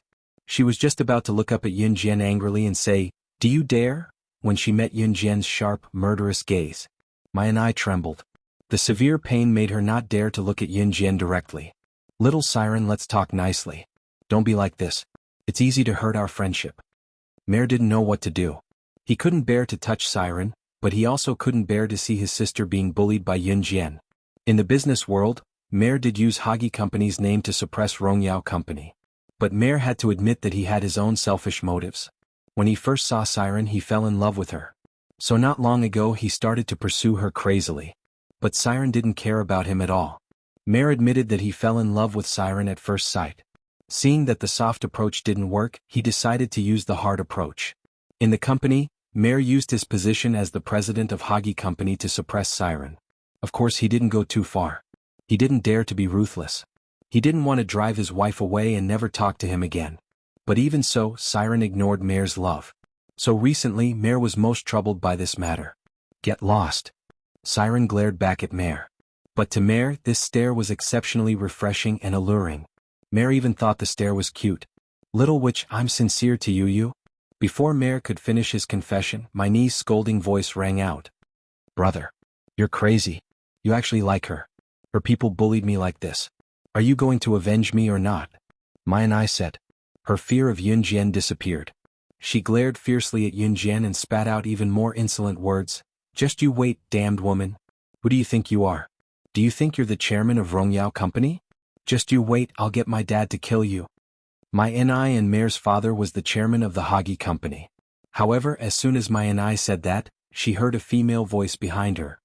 "Xiao, so you're here." This Xiao was undoubtedly a shout to the demoness. Yun Jian turned slightly to look at the girl who looked to be around 16 or 17 years old who had suddenly appeared. The girl was Siren's subordinate and also a member of the Kosha mercenaries. Her code name was Fox. Fox was Tanuki who delivered the Ferrari sports car to Longmen City for Yun Jian back then. Fox looked like a young girl, but she looked exactly the same as Tanuki. They both had the same baby face. She was actually 25 years old. As for the Fox, he was working under the demonic woman. Fox had just caught sight of Siren when she shouted, drawing Mare and Main's attention to her. Then she saw Yun Jian. She was stunned but called out to Yun Jian right in front of Mare and Mai, "Chairman, you're back?" The word chairman took Mare and Mai by surprise. Fox was Siren's subordinate and also someone who had come into contact with the mysterious chairman of Rongyao Company. Chapter 10:11. You're the director of the legendary Rongyao Company? Mai widened her eyes at Yun Jian in disbelief when she heard Fox's words, her pupils constricting. Mayanai looked like a downtrodden beggar as she stared at Yun Jian in disbelief and asked. Mayanai did not even care about the excruciating pain from being hit by the teacup as she asked Yun Jian with a terrified gaze. Fox, who was standing on the stairs not far away, glanced down at Mayanai in disdain before snorting and speaking to Mayanai on behalf of Yun Jian. Sister Jian is the director of Rongyao Company, of course. Fox was different from Alluring Demon. Fox was an assassin from Kosha mercenaries and had only started working under Alluring Demon later on. Alluring Demon was the daughter of a bankrupt wealthy businessman whom Yun Jian had rescued back then. Alluring Demon was not an assassin or a secret agent, but she had mastered some basic self-defense skills. Yun Jian had saved Alluring Demon because she had taken a liking to Alluring Demon's business talent. Alluring Demon knew that Yun Jian was slaying God. It was Yun Jian who had rescued Alluring Demon when her family was in dire straits, so Alluring Demon was loyal to Yun Jian. Moreover, Alluring Demon was in charge of Rongyao Company now, so her status in the international arena was extraordinary. Alluring Demon's skills could take down a bunch of ordinary people, but she was nothing compared to high-level assassins and secret agents. After all, Alluring Demon was only good at business. She was once the daughter of a wealthy businessman and had been pampered since she was young. As for self-defense skills, she had learned them later on. This was also the reason why Yun Jian had sent Fox to assist Alluring Demon. Fox was from Kosha mercenaries, so his ability could take on at least 3 high-level secret agents. This allowed Fox to be ranked within the top 20 in the secret agent ranking. Since Fox came from Kosha mercenaries, he knew Yun Jian's Kosha mercenaries and Yun Jian's international status better than the witch. Therefore, Fox was not polite to Mayanai. Although Mayanai was the daughter of Hagi Company's chairman, if Hagi Company really wanted to fight with the Kosha mercenaries, the Kosha mercenaries could make Hagi Company disappear from this world forever. Fox's words shocked Mag and Mel even more. After that, Mayanai remembered the tone in which the fox had spoken to her. "Who the hell are you? You're just a dog following behind your master. How dare you speak to me in such a tone? Do you want to die?" Yun Jian was the chairman of Rongyao Company, so she shouldn't lose her dignity, so Mayanai was a little scared. She didn't dare to be mad at Yun Jian, so she turned to the fox. To Mayanai, since Yun Jian was the chairman, then she, Fox, was just a dog of Rongyao Company. How dare a subordinate be so arrogant to her? Mayanai stopped talking. Mel saw this and immediately scolded his sister. Mayanai pouted after being scolded by her brother. Just as she was about to continue speaking, she caught a glimpse of a fair and smooth hand reaching towards her. In the next second, a slap was heard. Mayanai only felt that her cheek was hit hard and she was sent flying to the ground. When Mayanai recovered from the pain, she just happened to see the owner of that jade hand standing in front of her. Chapter 10-12. Yun Jian walked closer to Mayanai as she spoke. Seeing his sister get slapped by Yun Jian, Mare was indifferent. That was because a demoness was blocking his way, preventing him from getting close. Yun Jian was already in front of Mayanai. She reached out and pinched Mayanai's chin. Suddenly, she tightened her grip and spoke to Mayanai in a hair-raising tone. "Or, you can replace Hagi Company and become history. How about that?" The words, "become history," were like a heavy hammer that slammed into Mayanai's heart. Mayanai's heart tightened. "You." Mayanai felt an unprecedented fear. Reality proved that she was quite frightened by Yun Jian. Especially when Yun Jian was pinching her chin and speaking to Mayanai with a slight hesitation. Mayanai felt that she had never been so scared in her life. However, just when Mayanai felt that her chin was about to be crushed by Yun Jian suddenly let go. "Take your sister and get out of here." Yun Jian kicked Mayanai. Then she turned her head. The young girl's beautiful face looked neither happy nor angry, but it made Mare's heart tremble. Mare had never seen a young girl like this. Yun Jian was the chairman of Rongyao Company. His Hagi Company's social status was higher than Yun Jian's Rongyao Company. If Yun Jian was an ordinary businesswoman, she would have probably rushed over to Hagi Company and asked for peace. But Yun Jian? What did she say? She said that she would make sure that Hagi Company would never see the light of tomorrow? Was this something that an underage girl would say? All right, Mare admitted that Yun Jian was not an ordinary person. If Yun Jian was an ordinary person, then were there any geniuses in this world? Just as Mare thought of this, he was already holding his sister's hand. Mayanai had been spoiled since she was a child. Yun Jian's slap just now had completely stunned Mayanai. Mare had just helped his sister Mayanai to her feet, and was planning to leave this place first before coming back to find the demoness. Yun Jian's leisurely voice came from the back of his head again. Tell Matt that if he doesn't want to disappear in the long river of history, he'd better behave himself. If he dares to lay his hands on my Rongyao company again, he'd better wash his neck and wait for death. Matt was Mayor and my niece's father, and Matt was also the chairman of the Hagi company. Mayor had indeed used his status as the president to suppress Rongyao company because of the siren, but it was just a superficial suppression. Yun Jian might be in Longmen City, but in reality, the slightest movement among the international bigwigs could not escape her eyes.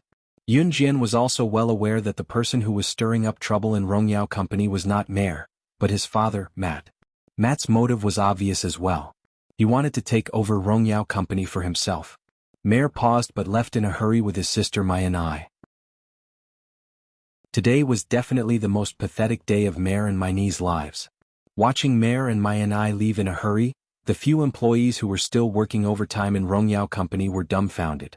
Especially Yun Jian's arrogant words just now. Rongyao company might be inferior to Hagi company in terms of capital, but Yun Jian had asked Mayor to pass the message to Hagi company's chairman Matt with such arrogant words. If he dared to do anything else, he'd better wash his neck and wait for death. Chapter 10:13. It was not my niece's first time wreaking havoc in Rongyao company. The last few times Mayor and Mai and I came, Mayor simply wanted to see a luring demon. Mai and I, on the other hand, was here to pick a fight. Therefore, when no one picked a fight with her, Mai and I came to the employees and humiliated them. Even so, the employees dared not make a sound. She was the daughter of Hagi company's chairman after all. Who would dare to go against her? Unless they were not afraid of losing their jobs. Therefore, the few staff members present were usually very unwilling to see Mai and I. At the same time, they were extremely disgusted with her. They just did not say it out loud. In spite of it, they nearly ran over to clap and cheer when they saw how Yun Jian thrashed Mai and I just now. In spite of it, Yun Jian's domineering image was deeply imprinted in their minds. If anyone mentioned Rongyao company's chairman next time, they would introduce him to them proudly, telling them how cool and amazing their chairman was. While the employees were still admiring Yun Jian was already walking on the main road of Maryland with a luring demon and fox. Haha, we finally got rid of that annoying mayor and gave that little B*tch Mai and I a good thrashing. Sister Jian, to thank you for your great feat just now, I'll treat both of you to supper. A luring demon patted Fox's shoulder and guffawed at Yun Jian. Let's go. Yun Jian narrowed her eyes. Then the three of them went to the busiest nightclub in Maryland and Country M. Alluring Demon ordered generously. When the dishes were served, Alluring Demon and Fox reported Rongyao company's recent situation to Yun Jian. Yun Jian's eyes narrowed as she listened. It was 1 o'clock in the morning when they were done with supper. Gu Xian, Dan Tianxing, and the others had finished watching the race and rushed over after receiving Yun Jian's call. During the 3-day Labor Day holiday, Gu Xian brought Yun Jian to Country M to watch the race. After spending a night in a hotel in Maryland, Yun Jian bought a plane ticket back to China the next day. Before she left, she also sent an invitation to Siren and Vixen, inviting them to attend the wedding of her mother, Qin Yiru and Gu Junjian on May 21st. At the same time, Yun Jian also sent out a lot of invitations, using the name of kosher mercenaries to invite many international big shots to Qin Yiru's wedding. Of course, for now, everything was being done in secret. Yun Jian returned to Longmen City alone. Gu Xian had already returned to school, so he sent Yun Jian to the airport and watched Yun Jian board the plane before leaving. Yun Jian got off the plane at a place called Yiyang City near Longmen City. It was already noon when she got off the plane and took a car back to Longmen City. Just as she reached home, Yun Jian saw a tall silhouette standing at the door. It had been a few days since she last saw Ce. When Yun Jian saw Ce, she ran over with a smile. Like a teenage girl, her heart skipped a beat as she threw herself into Ce's arms. Qin Yiru was not at home. She must have gone to chat with Mrs. Yang. Just as Ce pulled the girl into his arms and was about to speak with his magnetic voice, he was interrupted by one of the 3 heads that popped down the stairs. Wow, Ce Gij is snatching a girl in broad daylight. Shame on you. Chapter 10:14. Xiao Yunju shook his head as he spoke, as if he was reciting an ancient poem. Xiao Yunju had already started his 1st grade, so he had a budding understanding of some things. Of course, Xiao Yunju did not know where to use the phrase, snatching a girl. It was only because he had learned these words in the past few days that Xiao Yunju was able to use them. Children were often the most innocent when they were not in school, but once they stayed in school for a long time, they would naturally understand some things. However, not long after Xiao Yunju spoke, the mischievous Duanli interrupted, No, that's not the right word. Duanli even cleared her throat as she spoke. She had completely turned into a little teacher and then said very seriously, It should be like this. In broad daylight, under the clear sky, Big Brother Ce hugged Big Sister Yunjian, who had just returned home and did something shameful. Xiao Yunju's words might not have caused such a big misunderstanding, but Duanli's words made people's imaginations run wild. Originally, when Yunjian had jumped into his arms, Ce had, of course, hugged her symbolically. How could he not hug the woman he loved when she jumped into his arms? But sure, Duanli's words. Did she mean that he was hugging Yunjian and doing something shameful? Xiao Yunju and Duanli were completely misled by the new words that the school teacher had taught them. Yunjian and Ce stood at the door, but they could clearly hear the conversation between two of the three little heads that poked their heads downstairs. Yunjian's cheeks immediately turned red. Ce's face also darkened. Being caught by Xiao Yunju and the other two, Yunjian had a feeling that she would be teaching the children wrong things. Thus, just as she was about to squirm out of Ce's arms, she was pressed back down by Ce. You three come down. Ce didn't turn around. He maintained his position of hugging Yunjian as he spoke to the three little heads poking out from upstairs. Towards Xiao Yunju and the other two, Ce had never spoken in an angry tone. Therefore, Xiao Yunju and the other two subconsciously believed that their big brother Ce had the best temper. He seemed to be having fun again. Children were very naughty. Xiao Yunju was also a boy. Of course, he was also naughty. Duanli also had a lively personality, so when she heard Ce's slightly gloomy voice, Xiao Yunju and the other two started to hide, as if they were about to be caught by Ce. They kept shouting with all their might, Wow! Big Brother Ce is going to snatch the kids. Big Brother Ce is going to catch us. We're rocks that don't move. Big Brother Ce can't see us. Xiao Yunju was having so much fun that he was sweating profusely. However, Yunjian, who was standing downstairs, felt a little awkward. However, nestling in Ce's arms made her feel at ease. It was as if she had really returned home and didn't have to worry about anything else. Yunjian's lips curled into a smile as she hugged Ce with her arms wrapped around him, pressing her body tightly against him. Your mom went out. Adam and the others also went out. There's only the two of us at home and the three upstairs. When he mentioned the three upstairs, Ce recalled the scene just now and his face darkened. Okay. Yunjian nodded. Then she wanted to withdraw from Ce's arms. She said, It's already noon. You guys haven't eaten yet, right? Let's take Xiao Yunju and the other two out for lunch. Yunjian wanted to squirm out of Ce's arms, but Ce pressed her back into his arms. Adam's injuries have already recovered, Ce said again. Yunjian felt a little strange. Why was he so talkative today? In spite of it, Yunjian did not see the smirk on Ce's lips. The girl's front was pressed against him. A certain twin peaks were pressed tightly against his chest. He could even feel the girl's fullness through his thin clothes. Chapter 10-15. Yunjian's face was pressed against Ce's chest and her head was just touching Ce's chin. If she didn't look up, she wouldn't be able to see Ce's slightly curved lips. Although she was a little suspicious, she just pursed her lips and listened to Ce's nonsense in the end. Yunjian was still puzzled. Why was Ce, who had never said a word of nonsense before, talking non-stop like a chatterbox today? Coincidentally, Yunjian responded to Ce again. Then she glanced at a clock not far away. She saw that the hour and minute hands were pointing at noon. She interrupted Ce, who was still talking nonsense. Let's take Xiao Zhu and the rest for lunch. I'm a little hungry too. As she spoke, Yunjian gently stroked her flat tummy. Ce felt his heart overflow when he heard the girl's soft voice. He didn't even know when he agreed to Yunjian's request. Okay. As soon as he finished speaking, he let go of Yunjian's alluring body. Then he held Yunjian's hand and walked upstairs. Xiao Yunju and the other two really thought that Ce was going to play hide-and-seek with them. Their laughter spread to every corner of the villa. However, when it came to Ce, he caught Xiao Yunju and the other two almost instantly and brought them downstairs as if they were chickens.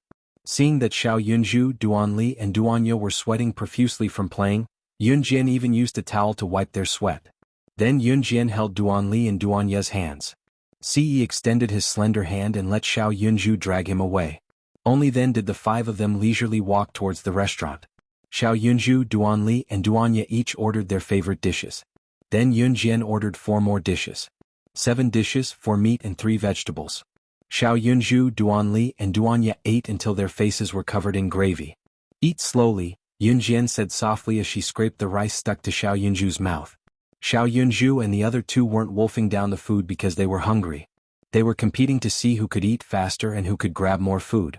Therefore they didn't even have time to talk. A child's pleasure was nothing more than these few points. Snatching food from their friends was the most delicious food. However, if it was really a world-class delicacy, no matter how delicious the food was, they would lose their appetite if they didn't have children to fight with. Because she knew from Ce that Qin Yiru and Mrs. Yang went shopping, Qin Yiru also knew that Ce was a responsible child. Therefore she was relieved to leave Xiao Yunju and the other two in Ce's care. Qin Yiru would probably come back at night. With this in mind, Yunjian thought of taking Xiao Yunju and the other two out to play in the afternoon. Xiao Zhu, is there anywhere you want to go? Big sister and big brother Ce will take the three of you out to play in the afternoon, Yunjian said with a smile as she rubbed Xiao Yunju and the other two's heads. At this moment Yunjian's smile was the most sincere. At this moment, the smile on her face was from the bottom of her heart. The amusement park. We're going to the amusement park that we went to last time. Xiao Yunju immediately said to Yunjian. At the same time he had a look of anticipation on his face.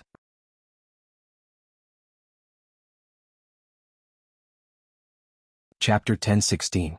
Receiving Xiao Yunju and the rest's expectant gazes, Yunjian pressed her lips together before she smiled and nodded. Okay. Yunjian patted Xiao Yunju's head lightly and urged, hurry up and eat if you want to go to the amusement park. You won't get to play if you're late. Amusement parks usually closed at 8 or 9 in the evening. Longmen City's amusement park was especially new, so it had been operating later these few days. It would only start to chase customers away at about 10 in the evening. Yeah. Xiao Yunju yelled yay, thrice in excitement and swiftly dug into the rice in his bowl, stuffing it all into his stomach. Soon Yunjian and Ce took Duanli, Duanya and Xiao Yunju's hands respectively and took the bus to Longmen City's new amusement park. In 1999, there were not as many amusement parks as there were now. Longmen City's amusement park was one of the earlier ones, so people from neighboring cities would come here for sightseeing. Hence there were more tourists here. Yunjian and Ce had already brought Xiao Yunju and the rest here before, so they went in quickly after buying tickets. It was May Day, a long holiday for the students. Parents usually brought their children out for sightseeing. Moreover, children preferred places like amusement parks where children could play, so today the amusement park was full of tourists. Jie, we're going to play bumper cars. Xiao Yunju and the rest hugged each other excitedly as soon as they entered the amusement park. They even led the way to the bumper cars venue. The newly opened amusement park in Longmen City was more upscale, so they could play all the games inside as long as they bought a ticket at the entrance. However, they had to line up to enter the park in order to play the games. Xiao Yunju and the rest stood in line at the venue, holding Yunjian and Ce's hands respectively. There were a lot of people lining up here just like a long dragon. Some people were even getting impatient from waiting. Duanli stood on the spot, her little hand held by Yunjian as she looked around. At this time, a group of young boys and girls about the same age as Yunjian jumped over the railing. Because there were a lot of people in the queue, sometimes there would be people who cut the queue when the staff wasn't paying attention. Not only did she cut the queue, but when the young boys and girls jumped over the railing, one of the girls stepped on Duanli's little foot fiercely. Duanli was still young and her feet were still tender. She was stepped on by one of the girls who jumped over the railing and cut in line. She immediately screamed, "Ah, it hurts." Yunjian looked over and saw the girl who had climbed over the fence stepping on Duanli's foot. The girl even rolled her eyes at Duanli and muttered softly, "F***, annoying brat, get away from me." She then tried to catch up with the boys and girls who jumped over the railing and cut in line. Duanli's frail body contorted from the girl's stomp. She curled up on the ground, tears falling from her eyes from the pain. "Chestnut, what's wrong with you?" Xiao Yunju reacted the fastest, squeezing to Duanli to check where she was hurt. Seeing that the girl was about to leave, Yunjian lowered her gaze. She suddenly grabbed the girl's wrist when she was about to move forward with the surrounding passengers. Chapter 10:17. Yunjian saw Xiao Yunju slowly helping Duanli up from the ground, so she did not help Duanli right away. Instead, she caught the girl who stepped on Duanli and tried to escape. "Jie, it doesn't hurt." Duanli had been beaten since she was young, so when she saw Yunjian tugging at the girl's shirt for her, she tugged at Yunjian's clothes in fear. Duanli was afraid that Yun Jian would get into a conflict with someone else because of her. When Duanli was beaten up by her alcoholic father, there was once a neighbor auntie who came out to stop her. In the end, her father beat the kind neighbor auntie as well. Duanli was still young, but her experience was something that many people could not go through in their lifetime. Duanli was afraid that she would bring unnecessary trouble to Yun Jian because of her. She was afraid that Yun Jian would be harmed because of her. Due to her childhood, Duanli might look lively and playful on the outside, but deep down she was afraid of the world. No one could understand the loneliness and fear that lurked in her heart. Yun Jian lowered her head slightly. She could see that Duanli's face was pale from being stepped on by the girl just now.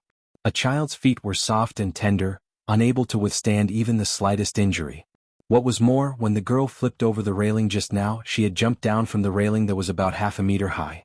Stepping on Duanli's foot from a height was like standing up and stomping on Duanli's foot. Not to mention that Duanli was just a child, even an adult would turn pale after being stomped on like that. When Duanli tugged at her clothes and said, "It doesn't hurt," Yun Jian felt something tugging at her heart. "CKU, are you crazy? I didn't do anything to you. What right do you have to make me apologize for no reason?" The girl with curly hair looked like a gangster. It was nothing to be a gangster. Yun Jian was definitely the gangster among the students in Longmen City. She was now the boss of Zhe Province's top mafia group.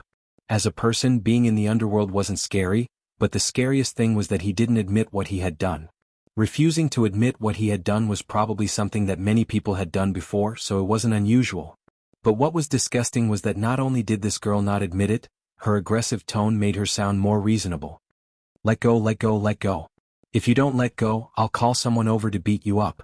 Some people relied on the fact that they were gangsters and knew some ruffians in the society. Then they felt that they knew some invincible people and their tone was very arrogant. This girl was such a person. She glanced at Yun Jian contemptuously from the corner of her eyes and struggled desperately to shake off Yun Jian's hand that was grabbing her wrist. The surrounding people had all seen the scene just now. Everyone present felt that Yun Jian was right. "Little girl, we won't say anything about you cutting the queue just now, but it's a little unreasonable for you to not apologize after stepping on someone's sister, isn't it?" There was a tall and plump young man with a beer belly who stood at the front of the line.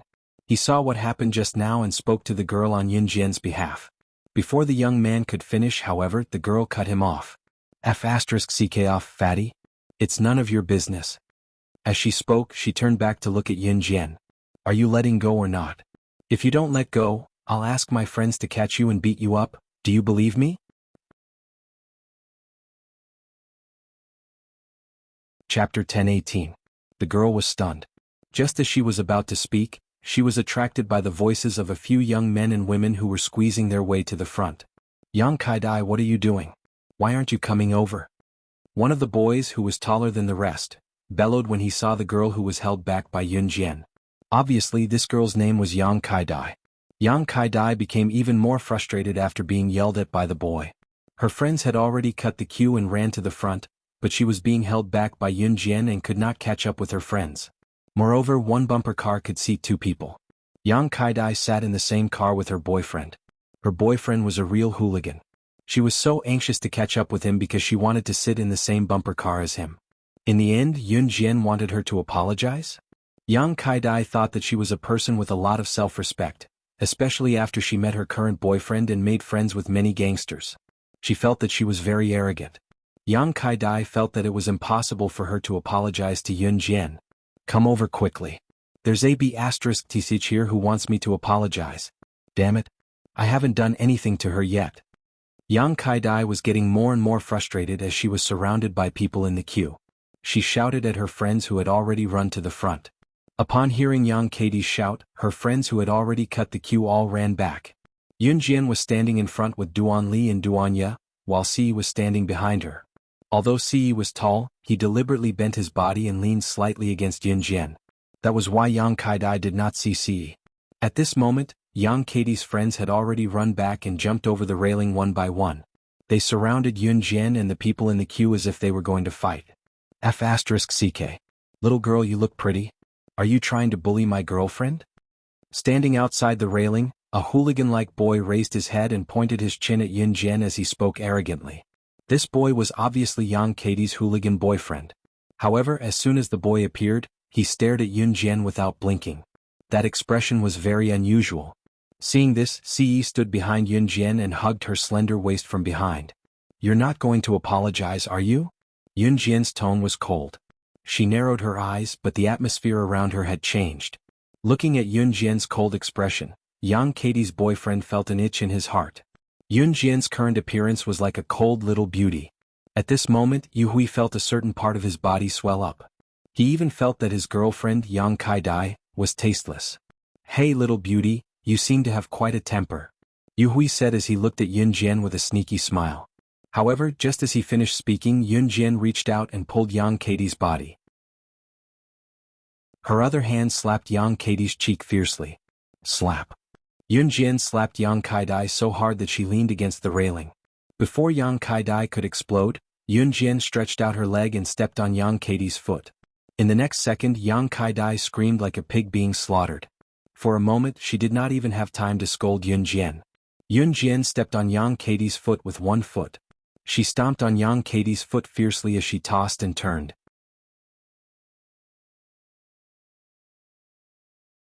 Chapter 10:19. She paused for a while. "Looks like you're enjoying it," Yun Jian added. She increased her strength and at the same time, her whole body was almost on top of Yang Katie's feet. Yang Kai-dai was an adult, so of course she wouldn't be willing to be stepped on by Yun Jian like this. She struggled with all her might, but Yun Jian slapped her every time she struggled. This scene shocked everyone in the queue and at the same time, Yu Hui and the rest were scared silly. No one expected Yun Jian to be so ferocious. Most importantly, Yun Jian looked thin and frail, but her current look was enough to make her look like a real woman. Not to mention whether Yang Kai-dai could beat Yun Jian, Yang Kai-dai couldn't even reach out to touch the corner of Yun Jian's clothes. Yun Jian stepped on Yang Katie's feet, and the weight of her whole body was exerted on Yang Katie's feet. Yang Katie's face instantly turned red, and she was in a state where she couldn't bear the pain anymore. "Yu Hui, hurry up and drag this damn woman out. Save me." Yang Kai-dai couldn't beat Yun Jian, so she waved her arms wildly, trying to grab Yun Jian's hair and tear it apart by force. However, Yun Jian didn't let her do as she wished. Whenever Yang Kai-dai wanted to reach out, Yun Jian would directly give her a fiery slap in this narrow space, causing Yang Katie's whole body to twitch. Yu Hui and his brothers were dumbfounded by what they saw. Don't girls usually like to pull hair when they fight? Why did it feel different when it came to Yun Jian? When Yun Jian hit Yang Kai-dai, Ce protected Xiao Yunju, Duan Li and Duanya behind her, and at the same time, didn't let Xiao Yunju and the rest see this scene. F***ck little beauty, what are you doing? Hurry up and let go of my girlfriend's hand, don't force me to hit you. Yu Hui saw that his girlfriend was being bullied by Yun Jian, and he wanted to do something, but he considered that Yun Jian was a girl. Most importantly, Yun Jian was much prettier than his girlfriend. Yu Hui felt that he really liked Yun Jian, and he felt that he wanted to dump his girlfriend and get to know Yun Jian. However, if he didn't save his girlfriend, Yu Hui felt that he would leave a bad impression with Yun Jian. If he didn't even save his girlfriend, Yu Hui subconsciously thought that he would leave a bad impression in the hearts of girls. Wanting to act like a man in front of Yun Jian, Yu Hui went to Yun Jian and extended his hand to stop Yun Jian from stepping on his girlfriend's foot. Of course, Yu Hui wanted to touch Yun Jian's soft and tender body when he pulled Yun Jian away. Yun Jian naturally felt Yu Hui's thoughts, and Ce, who was standing behind Yun Jian, was naturally very sensitive to Yu Hui's actions as he was also a man. Just as Yu Hui was about to approach Yun Jian, Ce, who was standing behind Yun Jian, helped Xiao Yunju and the other two settle down. He didn't even bother holding onto the railing, he lifted his long leg and stepped on the railing with one foot, jumping over the railing from the long queue. That wasn't all. Ce lifted his leg quickly, and after he jumped over the railing he put both his hands into his trouser pockets, and without even using his hands he kicked Yu Hui, who was about to reach out to Yun Jian. Yu Hui was sent flying by Ce's swift and fierce kick. With a loud bang he fell to the ground, and Yu Hui felt that his internal organs were about to be shattered.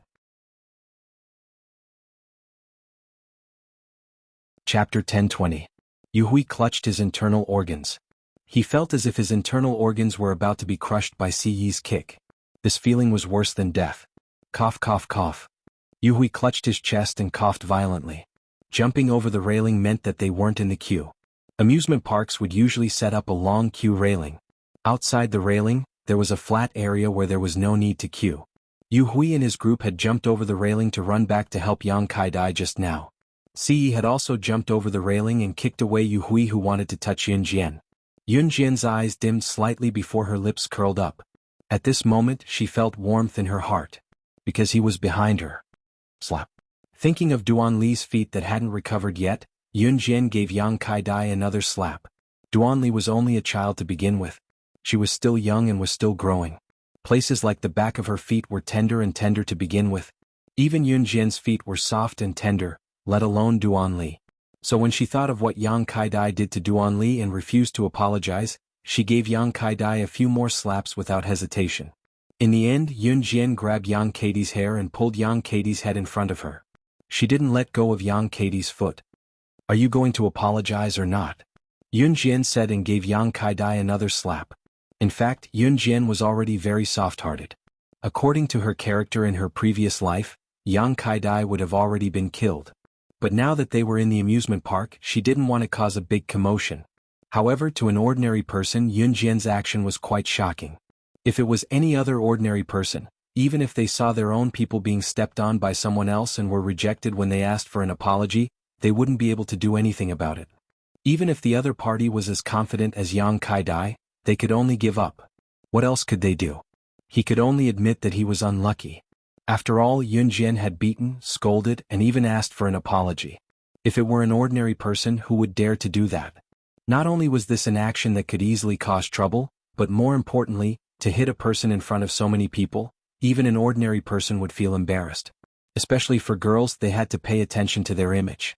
Who would be like Yun Jian? Who would be so unscrupulous? Not to mention whether ordinary people could have the same strength as Yun Jian. I apologize. Please let me go. Ouch, ouch, ouch, it hurts. Yang Katie's hands were held by Yun Jian as she pulled her hair over mercilessly. She was in so much pain that she broke out in cold sweat. How arrogant she was just now was how weak she was now. Yang Katie's entire body was trembling violently. At this moment, even the tourists standing around felt a trace of fear. How could such a young girl do things in such a cruel way? I didn't hear it. Just when everyone present thought that Yun Jian would let go after hearing the apology, they heard Yun Jian's cold voice again. The next moment, following Yun Jian's cold voice, was a crisp slap. Yun Jian gave Yang Kai-dai another slap. At the same time, she raised her voice, and her tone was even more arrogant that couldn't be ignored. "If you don't apologize to me, I will break your leg." Only then did Yang Kai-dai know fear, and her whole body was trembling. At this moment, Yang Katie's heart was roaring. She is the devil. She is the devil.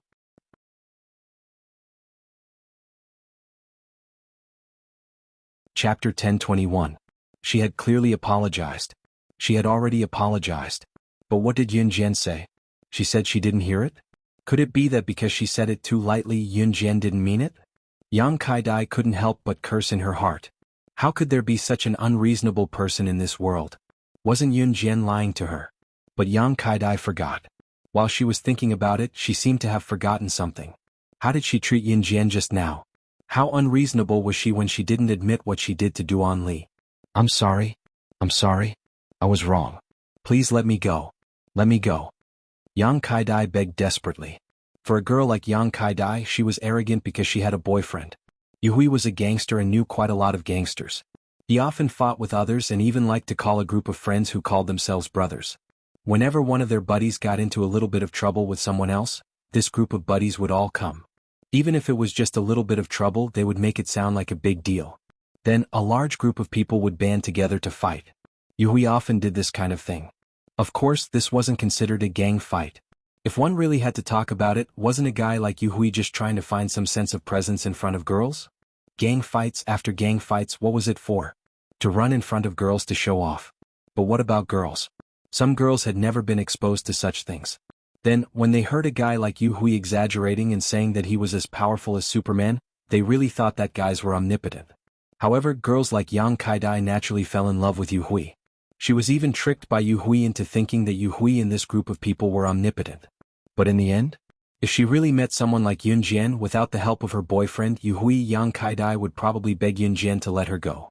This time, Yang Kai-dai really screamed and begged Yun Jian to let her go. She was afraid that Yun Jian would say, "I didn't hear you" again. When Yang Kaidai realized that her boyfriend wasn't as powerful as he said, Yang Kaidai could only beg Yun Jian to let her go. Yun Jian only smiled coldly. Then she swung her hand and let go of Yang Kaidai's hand. She didn't plan to continue to hit Yang Kaidai.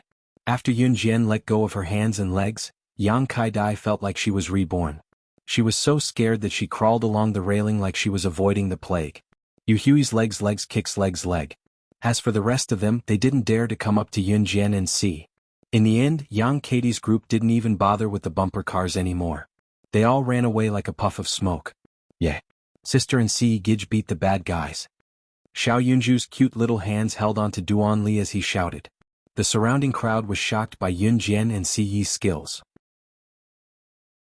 After that, Yun Jian and Si Yi brought Xiao Yunju and the other two to line up as usual. Yun Jian also carefully checked Duan Li's leg. Seeing that there was a black patch, Yun Jian carried Duan Li. Although Duan Li's leg hurt, she didn't want to go home.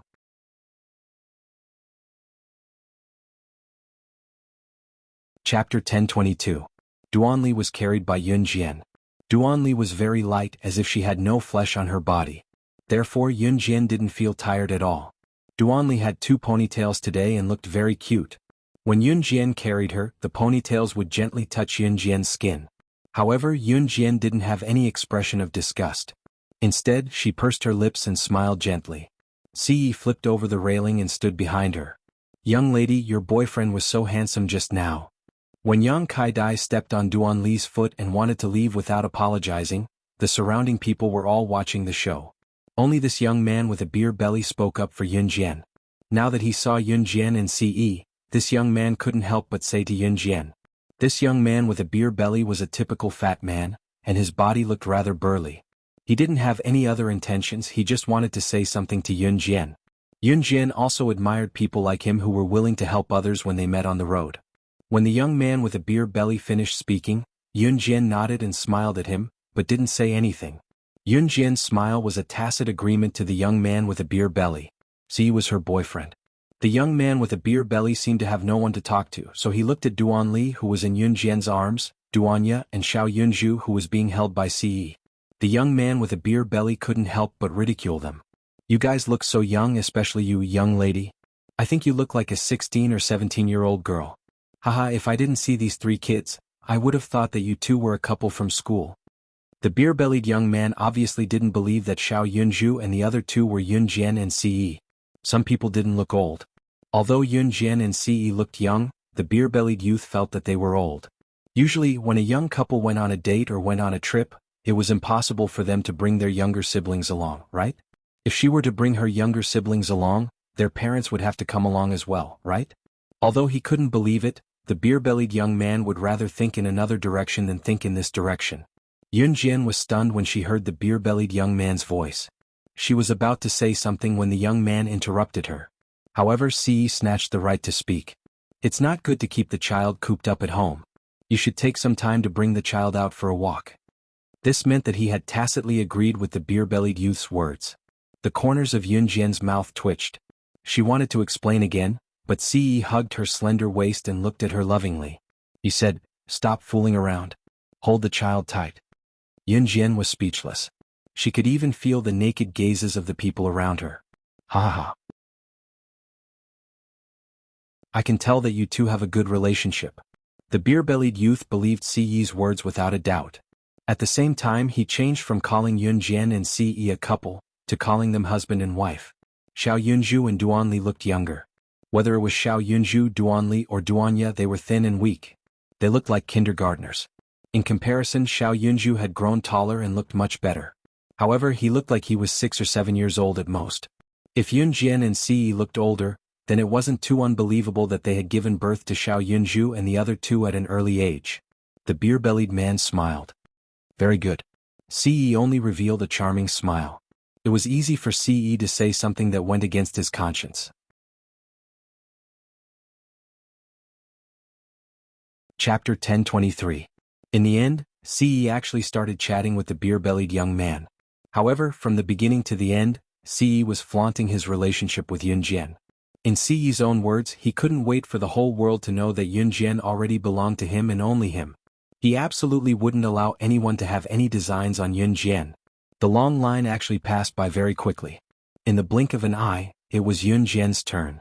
Because he still had Duanya with him, Ci didn't plan to play bumper cars like the other kids. A bumper car could only seat 2 people, so Yun Jian and Duanya sat in the same car. Xiao Yunju and Duan Li were already starting to understand things, so Yun Jian didn't have to worry about them sitting in the same car. Ci stood by the side and watched as Yun Jian, Xiao Yunju, and Duan Li sat in the same car. They were having a lot of fun. Seeing Yun Jian pursing her lips and feeling happy from the bottom of her heart, Ci also felt happy. He stared at Yun Jian the whole time. Even the middle-aged aunties in the line could feel the love in his eyes. Xiao Yunju and the other 2 loved to play bumper cars. Some of the dangerous games in the amusement park weren't suitable for Xiao Yunju and the other 2, so Xiao Yunju and the other 2 dragged Yun Jian along and immersed themselves in the bumper cars game for the whole afternoon. After playing once, they dragged Yun Jian and Ce to line up for the second time. As a result, they didn't feel tired at all. When it was time for dinner, Yun Jian and Ce brought Xiao Yunju and the other 2 to a restaurant in the amusement park to order dinner. The dishes in the amusement park were generally more expensive than those outside, but even so, Yun Jian ordered a lot of dishes. During dinner, Yun Jian sent a text message to Qin Yiru, telling her that she, Ce, and Xiao Yunju would not be home for dinner tonight. Labor Day was a 3-day holiday. Today was supposed to be the last day of Labor Day, so there should be evening self-study at night. However, the weather forecast said that the weather would not be good on the last day of Labor Day, and it happened to be a holiday, so the evening self-study was cancelled. Of course, no one expected the weather to be so sunny today. In this era, it was common for the weather forecast to be wrong. Jie, let's go boating after eating, okay? Yunju asked Duan Li and Duanya as he gobbled up the rice in his bowl. Okay. Yun Jian rubbed Xiao Yunju's head. She felt that her brother was getting cuter and cuter. After dinner, the sky had already darkened. Night quickly shrouded the sky and the amusement park was soon illuminated by neon lights. There were still many people playing in the amusement park. Of course, the boats by the creek were still sailing. It was just that the boats here were charged. Yun Jian knew that as well. Ce had just paid for an hour's ride on the pedals. Yun Jian was just about to step onto the boat with Xiao Yunju and the other 2. However, at this moment, she unconsciously saw a familiar face not far away. The familiar person was graceful and elegant. She was holding a boy who was about the same age as Xiao Yunju. They were surrounded by a group of people as they walked over. When she saw the graceful and elegant woman, Yun Jian's eyes immediately locked. How did she meet Gu Xian's biological mother, Hua Yun, here? Just as she was thinking this, Hua Yun also saw Yun Jian.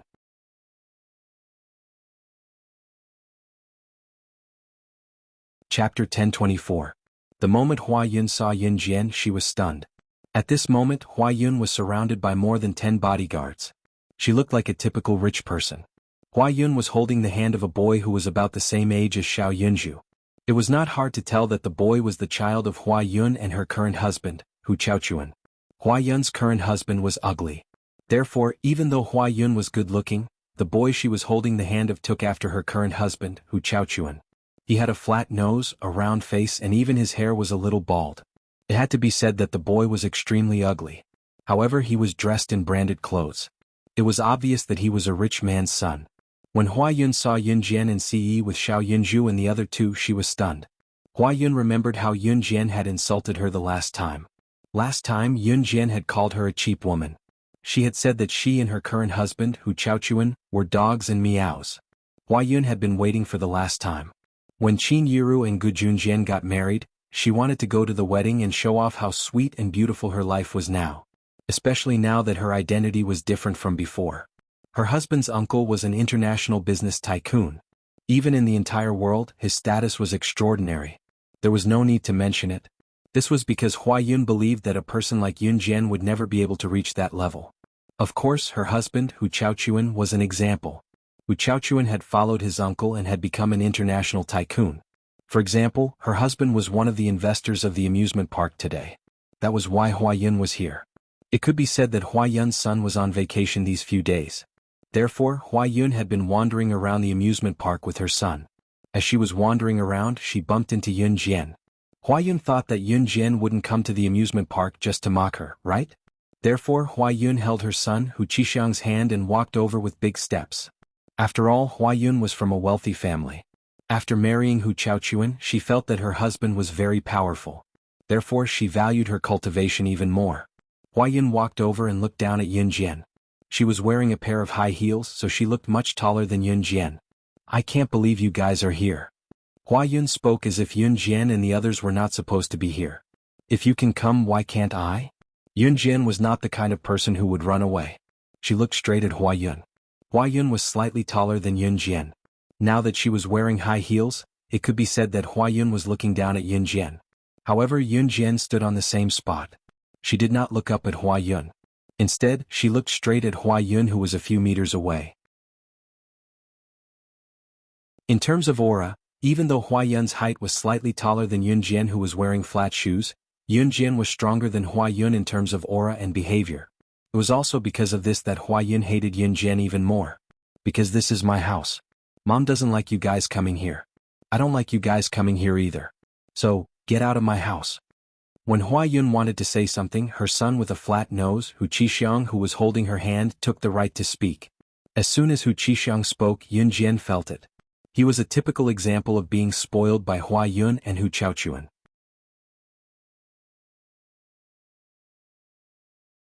Chapter 1025. Hu Qixiang had been instilled with the idea that his father was very powerful since he was young. Before he came to the amusement park, Hu Qixiang already knew that his father was one of the investors here. He was only one of the investors, but in Hu Qixiang's mind, this amusement park belonged to his father. Everything here belonged to his family. He could decide who could come and who could not. Even the people who bought tickets to enter could scram out of here if they made him unhappy. That was the idea that Hua Yun instilled in Hu Qixiang. Hua Yun thought the same way too. Although Hu Chaochuan was only one of the investors here, Hua Yun felt that everything here belonged to her family. With such thoughts in mind, Hua Yun often wandered around here when she had nothing to do. She felt that she was superior to everyone else as long as she stood here. This feeling drove Hua Yun crazy. Give it to me. Yun Jian only smiled contemptuously. She did not want to fight for anything. Instead, she reached out her hand to Hua Yun. What? Hua Yun was shocked by Yun Jian's action. She felt that her son, Hu Qixiang, was especially cool when he told Yun Jian to get out of here because this was her family's territory. He was indeed her son. He knew how to help his mother deal with bad people. Refund the tickets. It's the tickets for the 5 of us. Didn't you want us to leave? We were kicked out before we finished playing. Of course you have to give us a refund. Yun Jian did not care about other things. Instead, she reached out her hand and asked Hua Yun to give her a refund. Hua Yun was shocked by Yun Jian's action. Wasn't Yun Jian very domineering before? How come today? Why should I give you guys a refund? Hua Yun was infuriated by Yun Jian's bluff. Hua Yun did not lack Yun Jian's ticket money. In fact, the ticket money was nothing to Hua Yun. It was no different from the dust on the ground. However, if Hua Yun really refunded Yun Jian's ticket money on the spot, wouldn't it be very embarrassing? Because we bought tickets and we haven't had enough fun yet. If you want us to leave, of course we'll ask for a refund, Yun Jian said smoothly. But since you can't give us a refund, we can only continue with the game, Yun Jian continued without waiting for Hua Yun to speak. At this point, Yun Jian called out to Xiao Yunju, Duan Li and Duan Ya. Xiao Zhu, you 3 follow Ce Gij to the boat first. Ce didn't appear, but he was watching everything that was happening in front of him. He knew that there were some things that Yun Jian could solve by herself. If she couldn't solve it cleanly, then he would come and clean it up. Ce quickly grabbed Xiao Yunju and the other 2 as if they were chickens and entered the pedal boat. Ha Qixiang, let's go. Hua Yun knew that she could not argue with Yun Jian.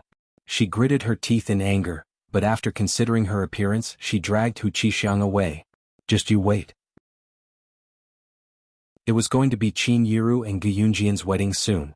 At that time, Hua Yun would show Yun Jian how rich she was.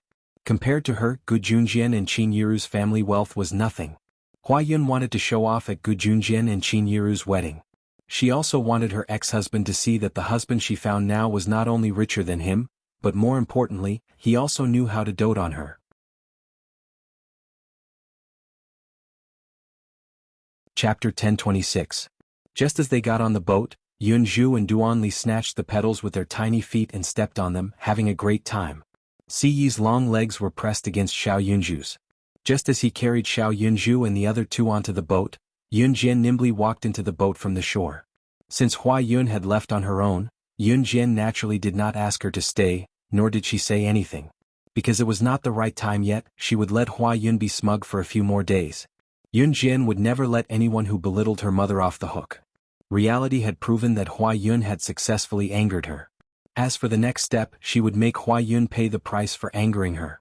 Of course, Yun Jian planned to give Hua Yun a heavy blow while preparing a grand wedding for Qin Yiru.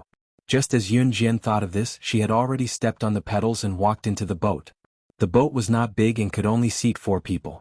They sat opposite each other in pairs. Xiao Yunju, Duanli and Duanli each took 3 seats. Xiao Yunju and Duanli sat opposite each other, while Duanya sat beside Si. When Yun Jian walked in, there were no more seats. Xiaoya, let me carry you. When Yun Jian saw this, she planned to walk towards Duanya. She even reached out her hand as she spoke. When Yun Jian walked in, she happened to pass by Si. Just as she reached out her hand to carry Duanya to sit on her lap, Si suddenly reached out and pulled Yun Jian over. When Yun Jian was scooped up by Si like that, the force of his scooping was strong because she was standing in the corridor. It was as if he brought her over directly. Hence, when Yun Jian was pulled over, she lost her balance and sat on Si's lap. Yun Jian was suddenly pulled onto Si's lap. Her butt was suddenly pressed against Si. At that moment, she could even feel a certain part of Si's body expanding and pressing against her indescribable part. Yun Jian's face flushed red, especially when Xiao Yunju and the other 2 were still having fun and did not notice what was happening. It felt as if she was having an affair with Si. Xiao Yunju and the other 2 were having fun stepping on the pedals and did not notice the shocking scene of Yun Jian sitting on Si's lap. In front of the 3 children, Yun Jian was blushing. She struggled but was held down by Si. When Yun Jian struggled, a certain part of the girl's body was pressed against a certain part of his, rubbing left and right. Si nearly could not hold himself back. Xiao Jian, don't move. Si's fair and slender hand was placed on Yun Jian's beautiful thighs. Yun Jian was wearing a pair of shorts that ended just below her knees today. Due to the hot weather, her pants were thin. Si's hand was on her thighs and a certain part of his body was pressed against her. Yun Jian felt like she had never encountered anything more exciting than today in her entire life. Especially when there were 3 little kids playing around them. When they got off the boat, Yun Jian's legs were still trembling. She admitted that she did not struggle when they were on the boat just now, but she dared not exert all her weight on Si's thighs. Especially when her lower body was pressed against him. It was almost 7 in the evening when they got off the boat. Yun Jian planned to bring Xiao Yunju and the other 2 home. Just as they stepped out of the amusement park, Yun Jian saw that Si had sent Emo's son to pick them up. Once they were in the car, Yun Jian saw Si calling Snow Eagle.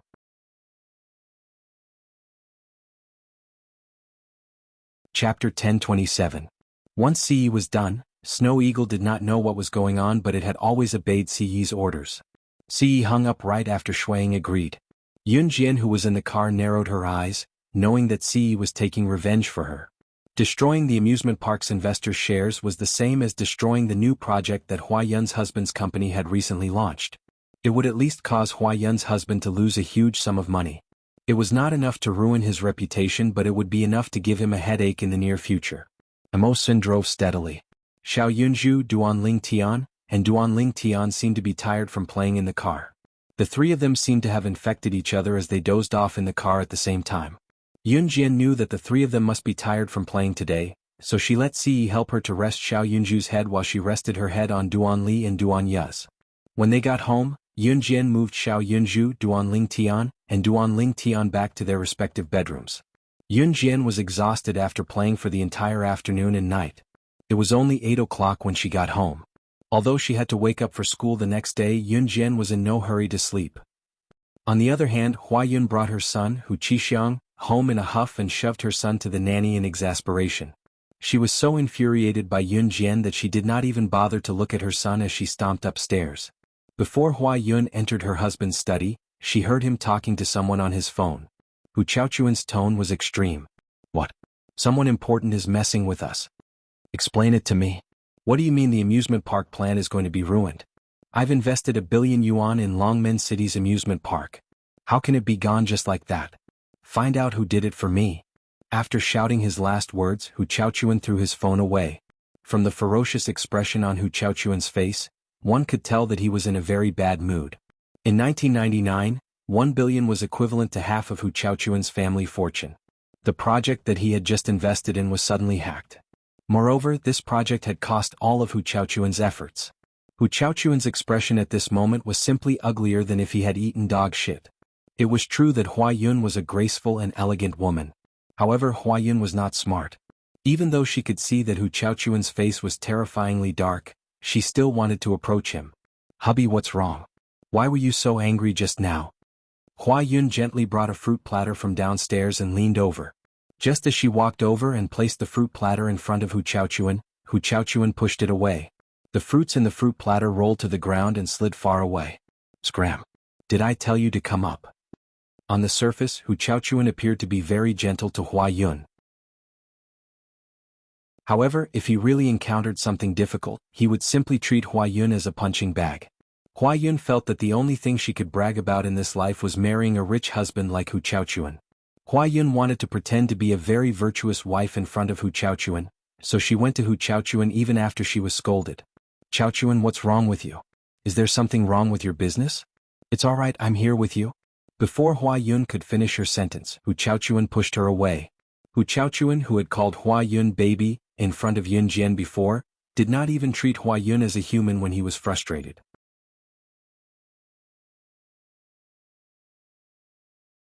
Chapter 1028. As Hu Chaochuan spoke, he glared at Hua Yun. His behavior was a stark contrast to Hu Chaochuan, who called Hua Yun baby in front of outsiders. Even so, Hua Yun was not mad at all. Because Hu Chaochuan was her ATM. If she left Hu Chaochuan now, she was nothing. F***ck. Hu Chaochuan growled and slammed all the books on the desk onto the floor. With this slap, a few books hit Hua Yun's body. One of the books even hit Hua Yun's forehead hard, causing a big bump to form on the spot. Hua Yun clenched her teeth in pain, but she dared not utter a word in the end. The only thing she had left was Hu Chaochuan, because Hu Chaochuan's money was the only thing she could show off in front of outsiders. Therefore, Hua Yun could only endure Hu Chaochuan's violence at home and be an envied rich lady outside. This was Hua Yun's current living situation. The next day, Yun Jian went to school as usual. Once the 3-day holiday of Labor Day was over, Yun Jian's life returned to normal. The 3-day holiday of Labor Day could be considered Yun Jian's last long break in junior high school. Once May was over, the senior high school entrance examination would begin in late June. What awaited everyone in the end was the yearning high school life. As for what kind of school they could get into and which school they would go to, it all depended on the senior high school entrance examination in late June. Jian. Sob, I'm getting moldy at home. I can finally go back to school and stay with you every day. I'm so excited. Just as Yun Jian returned to school, Qin Sini pounced on her. Yun Jian did not avoid her but allowed Qin Sini to hug her. Qin Sini was finally back to school after recuperating at home for so long. To be honest, Qin Sini was the person whom Yun Jian and her friends were looking forward to the most in school. Initially, she thought that she would not be able to meet any other friends other than Lu Fian after leaving Xinjiang town, but she did not expect to meet Qin Sini. There was also Zhang Xiaofeng and the rest. Let go, it's time for class. Although she was a little emotional, Yun Jian pressed her lips together and told Qin Sini nonchalantly. I see. I know you're excited too, Jian Jian. Qin Sini hugged Yun Jian's hand coquettishly. It was only when the morning bell rang that Qin Sini let go of Yun Jian's hand. There was a night self-study session on Tuesday. It was 8 o'clock in the evening. In addition, Yun Jian and the girls were about to take their high school entrance exams, so the evening self-study session was usually dragged to class by the respective subject teachers. In the end, it would even drag on for more than 10 minutes. By the time school was over, most of the day and boarding students from the other grades had already left. Zhang Xiaofeng still had to go to the field for some exercise after the evening self-study session, so Yun Jian and Qin Sini walked out of the school gate first. The night breeze was rather chilly. Qin Sini stayed by Yun Jian's side, holding Yun Jian's hand as they turned a corner to go home. Just as they turned the corner, Yun Jian felt that something was off. Ha bros, it's this chick's boyfriend who kicked me hard at the amusement park yesterday.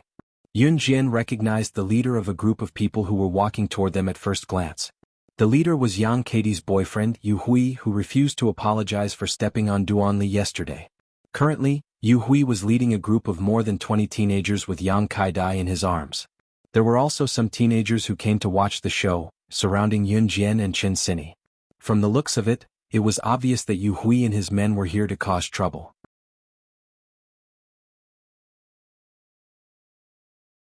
Chapter 1029. Yu Hui was indeed here to cause trouble.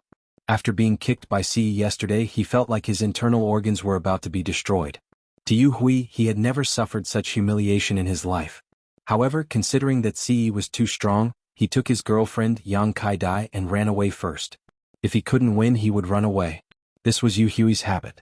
Of course, he buried yesterday's incident in his heart. After being kicked so ruthlessly, how could Yu Hui let it go? Luckily, Yu Hui asked his brothers to investigate and finally found out that Yun Jian was studying at Longmen Yizhong High School. Yu Hui was amazed at how powerful his influence was. He was actually able to find Yun Jian's school in such a short period of time. At the same time, he didn't forget how Yun Jian dealt with Yang Kai-dai yesterday. It seemed like this girl had some skills too. Hence, Yu Hui took advantage of the fact that Ce wasn't around today to bring his 20 brothers and planned to intercept Yun Jian here. 20 people against one girl. He didn't believe that they would lose. Yu Hui's group of school hooligans, if they were bullied by anyone, even if it was just a little bit, they would make a big fuss out of it as if they were going to die. Today, Yu Hui brought 20 people to surround Yun Jian and teach her a lesson. Yo Yu Hui, I didn't expect these two girls to be so pretty. The group of 20 hooligans surrounded Yun Jian and Qin Sini in a corner. One of them was dressed like a hooligan and had a yellow mohawk hairstyle. He sized up Yun Jian and Qin Sini from the corner of his eyes. He looked as if he wanted to see Yun Jian and Qin Sini naked. Brother Haitian, it was this damned woman who framed me yesterday. She even slapped my beautiful face until it was swollen. You have to take revenge for your younger sister. Yang Kai-dai also stood up and covered her face as she spoke. Looking at Yang Katie's pitiful expression, it was as if she was really the victim. The brother Hai Tian that Yang Kai-dai mentioned was the young man with the yellow mohawk. The young man's name was Wang Haitian, and he was the most powerful one among the 20 or so punks. Yang Kai-dai also got to know this group of gangsters who she thought were very powerful because she was dating Yu Hui. It was also because of this group of people that Yang Kai-dai was so arrogant to the outside world. That was because she felt that she had a backer. Hee, they actually dared to bully our little sister Kai-dai. Of course I will help you, teach them a lesson. Wang Haitian walked up to Yun Jian and Qin Sini like a ruffian and sized them up with narrowed eyes. Not only were the 20 over brothers that Yu Hui had brought with him, there were also some people who came to watch the show after hearing that there was going to be a gang fight. The people around them were mostly students. However, when they saw Yun Jian being surrounded by Wang Haitian, Yu Hui and the rest, they all shook their heads and sighed. It seemed like the two girls who were surrounded were done for today. The students around them were not from Yun Jian's school, but from Wang Haitian and Yu Hui's school. Therefore, none of them knew that Yun Jian was Team Monarch/God. At that moment, Wang Haitian was looking at Yun Jian's voluptuous breasts with perverted eyes. So beautiful. There was actually such a beautiful girl in this world. Little girl, are you scared? Hee, if you let me touch your breasts, I'll let you go. How about that? Wang Haitian put forward such shameless words. As he spoke, he even whistled, pretending to be very domineering. How do you want to die?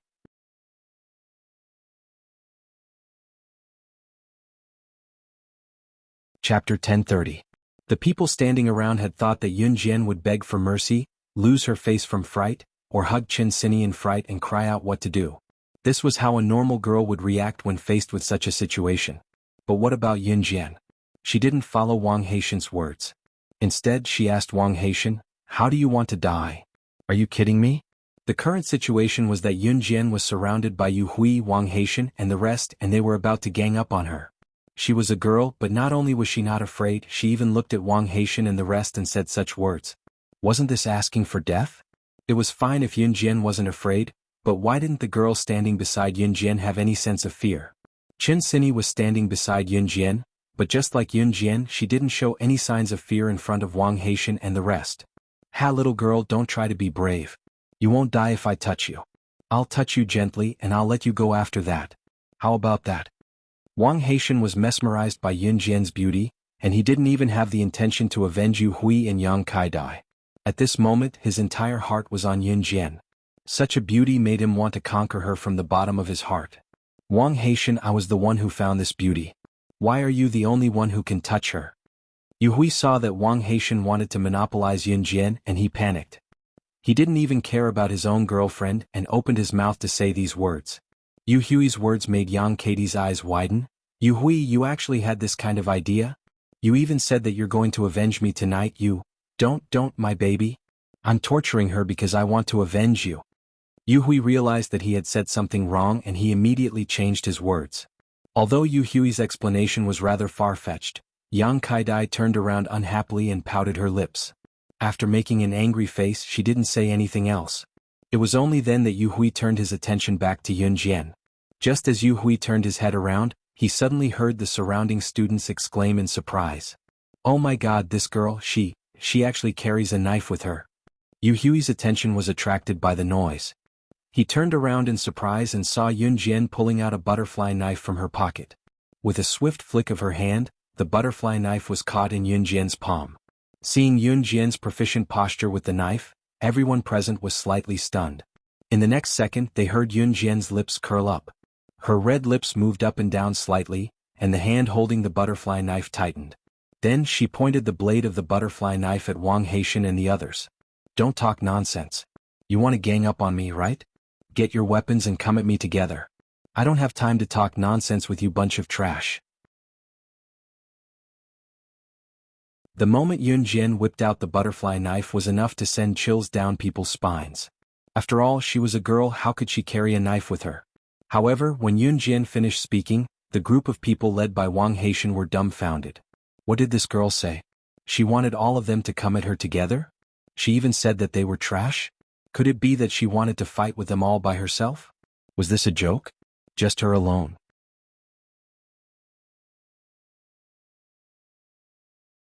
Chapter 1031. Yun Jian strode forward. She lifted one of her legs and kicked Wang Haitian's abdomen, who was looking at her wretchedly. Wang Haitian's eyes were fixed on Yun Jian, and Yun Jian's movements were swift and violent. In the next moment, Yun Jian's leg had already kicked Wang Haitian's abdomen. Yun Jian had no intention of going easy on this kick. At the same time, Yun Jian waved the butterfly knife at Wang Haitian's chest twice. In the next moment, Wang Haitian was sent flying by Yun Jian's kick. The moment Wang Haitian was sent flying, everyone turned their attention to him. They saw Wang Haitian fly a few meters away after being kicked in the abdomen by Yun Jian. After Wang Haitian fell to the ground with a plop, everyone realized that Wang Haitian's clothes had been torn by Yun Jian. Yun Jian seemed to have put away the knife on purpose. The tip of the knife didn't hurt Wang Haitian's skin, but everyone saw Wang Haitian fall to the ground. The front of his clothes had been cut by the blade. Wang Haitian's clothes had been cut by the knife, forming a big X. Wang Haitian's clothes were cut into an X shape by the knife. This scene caused everyone present to panic and be stunned. But at the same time, when everyone thought of this, they didn't forget one thing. This X had been cut by Yun Jian with the knife in her hand. This could also be seen from the side. Yun Jian's knife skills were amazing. Just as everyone was thinking this, Yun Jian had already taken a big step forward. Her jade-like legs on the ground suddenly jumped and she jumped into the air. Then she lifted her legs and kicked the chests of the two brothers standing behind Wang Haitian. Wang Haitian had just been sent flying. Everyone was dumbfounded. How could they care about anything else? However, at this moment Yun Jian lifted her leg and kicked the two brothers behind Wang Haitian. At the same time she waved the butterfly knife, her hands and feet moving in a continuous stream. Following that, Yun Jian wandered among the 20-odd people Wang Haitian had brought with him. Wherever she went, a bunch of them collapsed. In less than half a minute, it was so fast that this group of people didn't even have time to react. The surrounding students who were watching the show saw Yun Jian ruthlessly kick the last one, Yu Hui. When Yu Hui was sent flying, Yun Jian's footsteps followed closely. She waited for Yu Hui to fall to the ground before she ruthlessly kicked Yu Hui's abdomen. Then the butterfly knife in Yun Jian's hand landed on Yu Hui's neck. When they recovered from their shock and turned to look at where Yun Jian had passed by, they saw that each of the hooligans who were sprawled on the floor had an X slashed across their chests. This X was so neat that it was as if it was perfectly carved out by a knife. All of this, without a doubt, hinted at how precise Yun Jian's knife skills were. She was so precise that she didn't seem like a middle school girl at all. In just half a minute, she kicked more than 20 people to the ground at the same time and drew a big X on the front of each of their clothes. This wasn't something an ordinary junior high school girl could do. At this moment, Yun Jian was stepping on Yu Hui's abdomen. The pressure was so great that Yu Hui couldn't breathe. She tilted her head slightly and raised her beautiful eyebrows. Then she moved the knife closer to Yu Hui's neck and sneered, "Are you trying to deliver yourself to me so that I can kill you?" Her words were cold and her eyes carried a luster that no one dared to underestimate. At this moment, Wang Haitian, Yu Hui and the rest who were on the ground felt fear from the bottom of their hearts. Before they could even make a move, they were already subdued by Yun Jian. What kind of speed was this?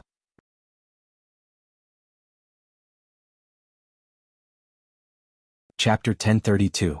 Yun Jian's words shocked everyone present, especially Yu Hui, who was being stepped on by Yun Jian.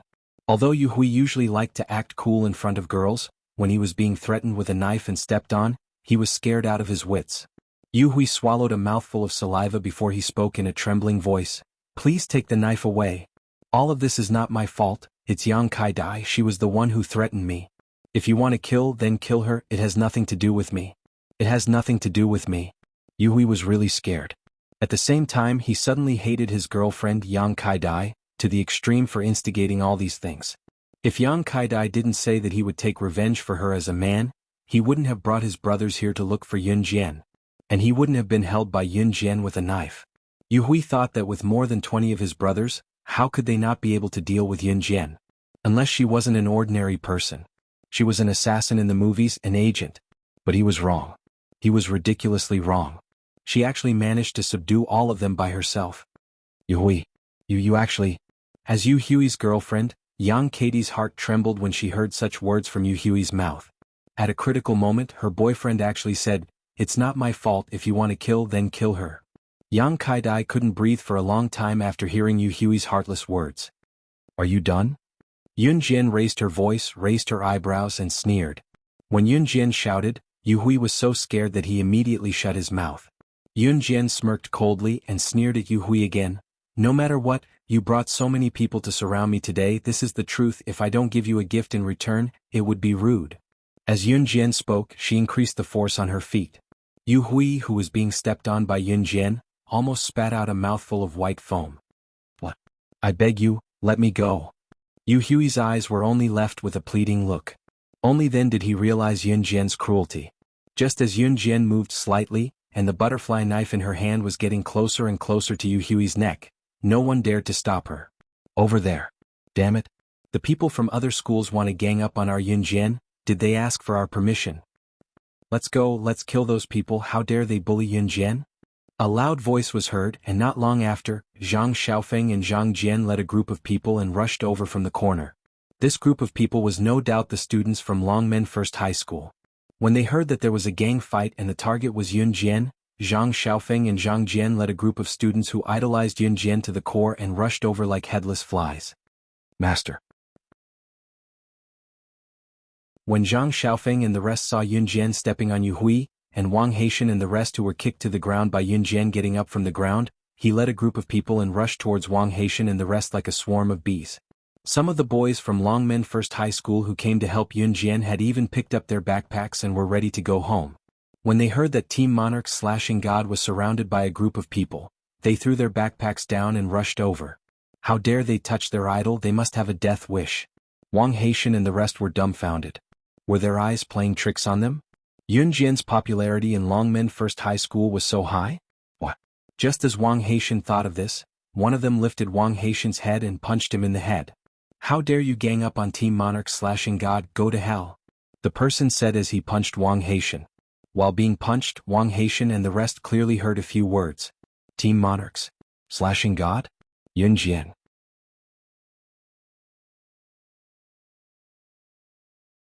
Chapter 1033. When Wang Haitian and the rest heard that Yun Jian was Team Monarch's slashing god, their eyeballs nearly fell out of their sockets. Team Monarch's slashing god. She was now a legend in Longmen City and even the entire Zhe province. Many of the boys in the school had even made slashing god their goal and idol. It was no exaggeration to say that slashing god was an existence that could be heard but not touched to Wang Haitian and the rest. When Wang Haitian, Yu Hui, and the rest of them nearly fainted from the shock when they heard that such a legendary figure was the same person who had taken down all 20 of them single-handedly just now. They were slashing god's fans too. The group that Zhang Xiaofeng and Zhang Jian had brought along were ready to go home after school, but once they heard that something had happened to Yun Jian, all of them dropped their bags and ran over. They were even more aggressive now as they rushed up and subdued Wang Haitian, Yu Hui, Yang Kai-dai, and the rest of the group. Yun Jian's foot that was stepping on Yu Hui loosened as well. She narrowed her eyes and did not need to do anything in the end. Zhang Xiaofeng was Yun Jian's junior brother, and this was a well-known fact in Longmen Junior High. Therefore, with Zhang Xiaofeng commanding, none of the boys who came to help Yun Jian were disgruntled. They rushed up one by one and pressed Wang Haitian, Yu Hui, and the rest to the ground with their advantage in numbers. "Humph, master, they wanted to gang up on you. Today I, your son-in-law, will kill these idiots for you." As Zhang Xiaofeng spoke, he gestured at Longmen E Junior High's classmates who came to help Yun Jian. "Don't go soft. Give them a good beating. How dare they bully my master? They can forget about going back in peace." As Zhang Xiaofeng spoke, the boys from Longmen E Junior High responded loudly. Wang Haitian, Yu Hui, and the rest who were initially aggressive were now the ones begging for mercy. Yun Jian raised a brow. Was she so popular in school now? The sight of Zhang Xiaofeng leading his classmates to help her made Yun Jian feel like she was being protected. The feeling made Yun Jian smile from the bottom of her heart. Wang Haitian, Yu Hui, Yang Kai-dai, and the rest who had offended Yun Jian, the slashing god of Team Monarch, scrambled away when they had the chance. How would they dare seek revenge? Yun Jian was the slashing god of Team Monarch. Watching them run away, the boys from Longmen E Junior High School who came to help Yun Jian beat up Wang Haitian cheered and ran to Yun Jian to worship her. It was as if they were meeting their idols, and the extravagance was indescribable. Where is it? These little bastards actually dare to fight in front of me. At this time, a teacher on duty heard about the group fight here and ran over with a student who complained in an aggressive manner. When Teacher Zhou, who was on duty, saw the crowd surrounding Yun Jian and could not contain their excitement, he rushed up with a stick and hit the male students of Longmen E Junior High School who admired Yun Jian one by one, gritting his teeth in resentment. "You little brats! How dare you gang up on a female classmate?" As he said that, the teacher on duty angrily knocked on each of the boys' heads. The boys present felt extremely wronged. Teacher Zhou, who was almost 50 years old and had a strong sense of justice, was so angry that he could barely breathe.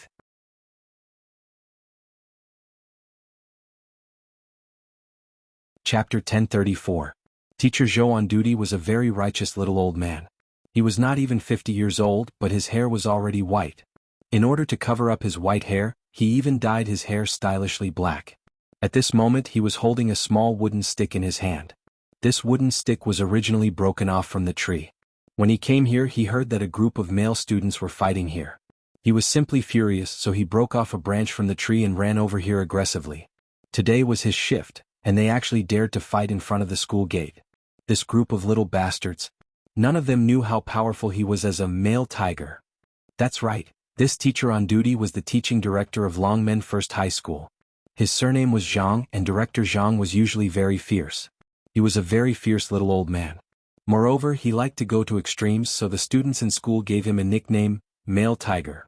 It meant that once Director Zhang caught something, he would not let it go no matter what. He had to find out who was right and who was wrong. Just like the tiger, he would not let go of the prey that he had set his eyes on. Therefore the nickname Male Tiger was formed just like that. Director Zhang also knew that his classmates had given him this nickname. Not only was he not angry as long as his classmates did not make any mistakes, he would even joke about the nickname that his classmates gave him. It could be said that Director Zhang was a teacher who was strict and could take jokes. He was a teacher who could play and joke with his classmates. Although Director Zhang was quite scary when he was fierce, his classmates still liked him very much. There was one thing that was very admirable about Director Zhang, and that was that he felt that he should protect the vulnerable. In school, girls were also considered one of the vulnerable groups by Director Zhang. After all, it was a fact that girls' physical strength was not as good as boys. Hence, when he saw a large group of boys surrounding Yun Jian, Director Zhang concluded without thinking that this was the rhythm of a large group of boys wanting to bully a weak girl. Hence, Director Zhang was so angry that he casually broke a branch and rushed over to hit the boys one by one. The result? When he angrily hit all the boys, this girl actually said, "It's not their fault, I was the one who started the fight?" Really? She was the one who started the gang fight? Director Zhang was stunned on the spot. He looked at Yun Jian in a daze, holding the small wooden stick in his hand. He looked like he couldn't believe it. Getting into a gang fight would be punished by the school. Yun Jian knew that as well. What's more, Zhang Xiaofeng had brought this group of people because of him. Yun Jian, on the other hand, had always been protective of her shortcomings. If someone respected her, she would return the favor tenfold. This was her principle. Where is he? What if they didn't bully you? Then, that group of people, what about them? Director Zhang was not someone who could be easily fooled. He looked around and said to Yun Jian, "Little girl, if you get bullied by these guys, just tell me. I guarantee that they won't dare to bully you again." Director Zhang thought that Yun Jian was afraid of telling the truth because she was bullied by the boys around her, so he opened his mouth to speak. However, Director Zhang had just opened his mouth when Yun Jian interrupted him. "I chased them away." As she said that, Yun Jian's red lips curled up into a smile. At the same time, she gently swung the butterfly knife. This butterfly knife was smoothly closed by her and then placed into her trouser pocket. "What? Chased away by you?" Director Zhang obviously did not believe Yun Jian and was about to retort when Yun Jian interrupted him. Just as he was about to say something, the voice of the student who was watching the show but didn't participate in it came from the side. This student was obviously not from Longmen First High School.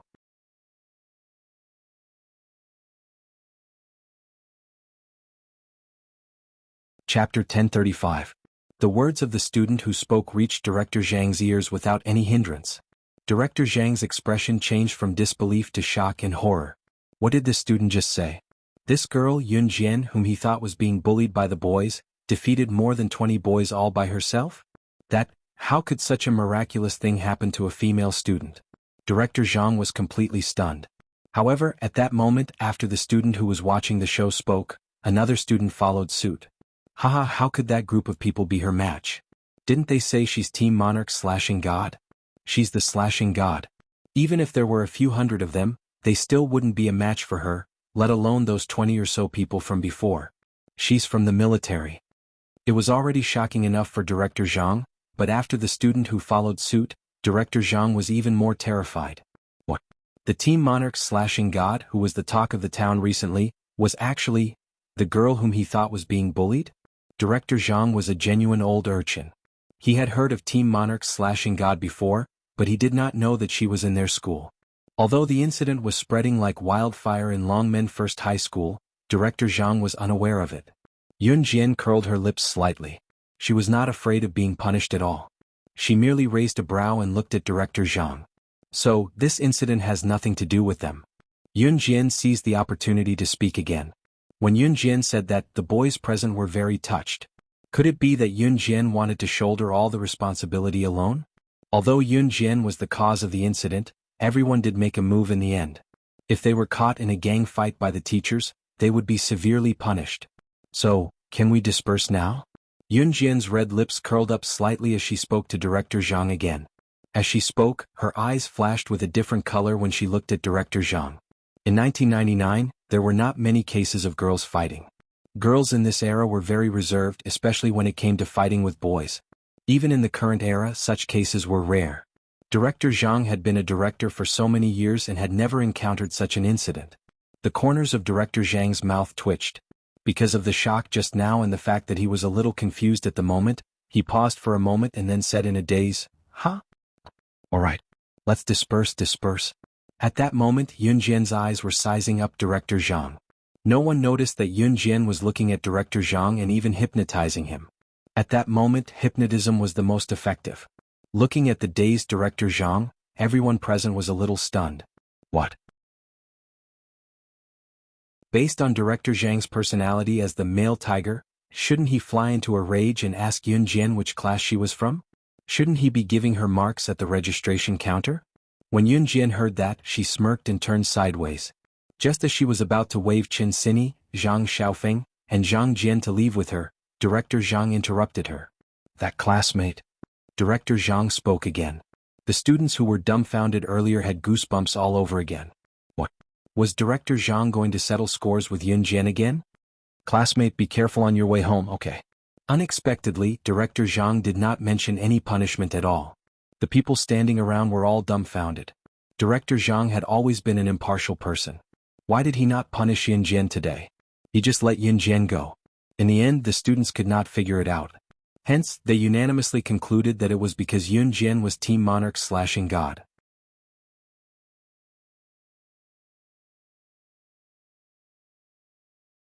Chapter 1036. At this moment, Yun Jian had already left with Zhang Xiaofeng and the others. Everyone was left standing in their original positions. Yun Jian had just left with Zhang Xiaofeng, Qin Sini, and Zhang Jian. They were walking on the side of a busy road. Zhang Xiaofeng couldn't wait to ask Yun Jian excitedly, Master, did you just use hypnotism? Zhang Xiaofeng actually saw through it? Yun Jian narrowed her eyes, but she wasn't surprised. Back then, Yun Jian had used hypnotism in front of Zhang Xiaofeng, Chen Sini, and Ling Yichen. Later on, Lu Haozi even discovered it. At that time, Zhang Xiaofeng and Chen Sini didn't ask her what was going on, but Yun Jian could feel that Zhang Xiaofeng and Chen Sini were actually very interested in this matter. Yun Jian didn't intend to hide it from Zhang Xiaofeng. She tilted her head slightly and glanced at Zhang Xiaofeng, then nodded. She had indeed used hypnosis on Director Zhang just now to make him muddle-headed and forget that he had been in a group fight with others. After all, what happened just now wasn't her fault. It was Wang Haitian and Yu Hui who brought people to find her. Yun Jian didn't want the school to make it seem like a big deal because of what happened just now. She didn't want to be criticized and punished in front of the entire school. She wasn't afraid of being punished, but she simply didn't want trouble. Grandmaster, you actually know the legendary hypnotism. Although Zhang Jian was chubby and strong, he reacted quickly. When he spoke, the corner of his mouth twitched slightly. Zhang Jian didn't know that Yun Jian knew hypnotism. You brat, my master knows a lot of things. You're making a big fuss.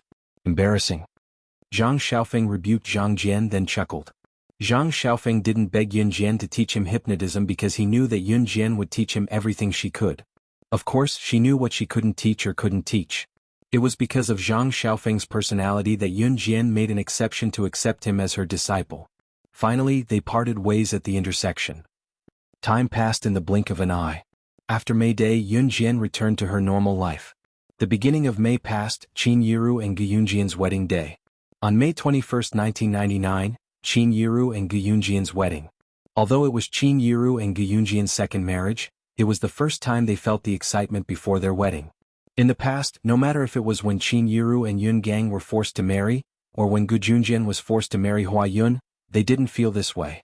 At that time, they felt as if someone who had nothing to do with them had gotten married. However, a few days before the wedding, Qin Yiru and Gu Junjian were extremely nervous. Seeing that the wedding day was approaching, Gu Junjian had already booked a hotel. The wedding would be held at the hotel. On May 18, 1999.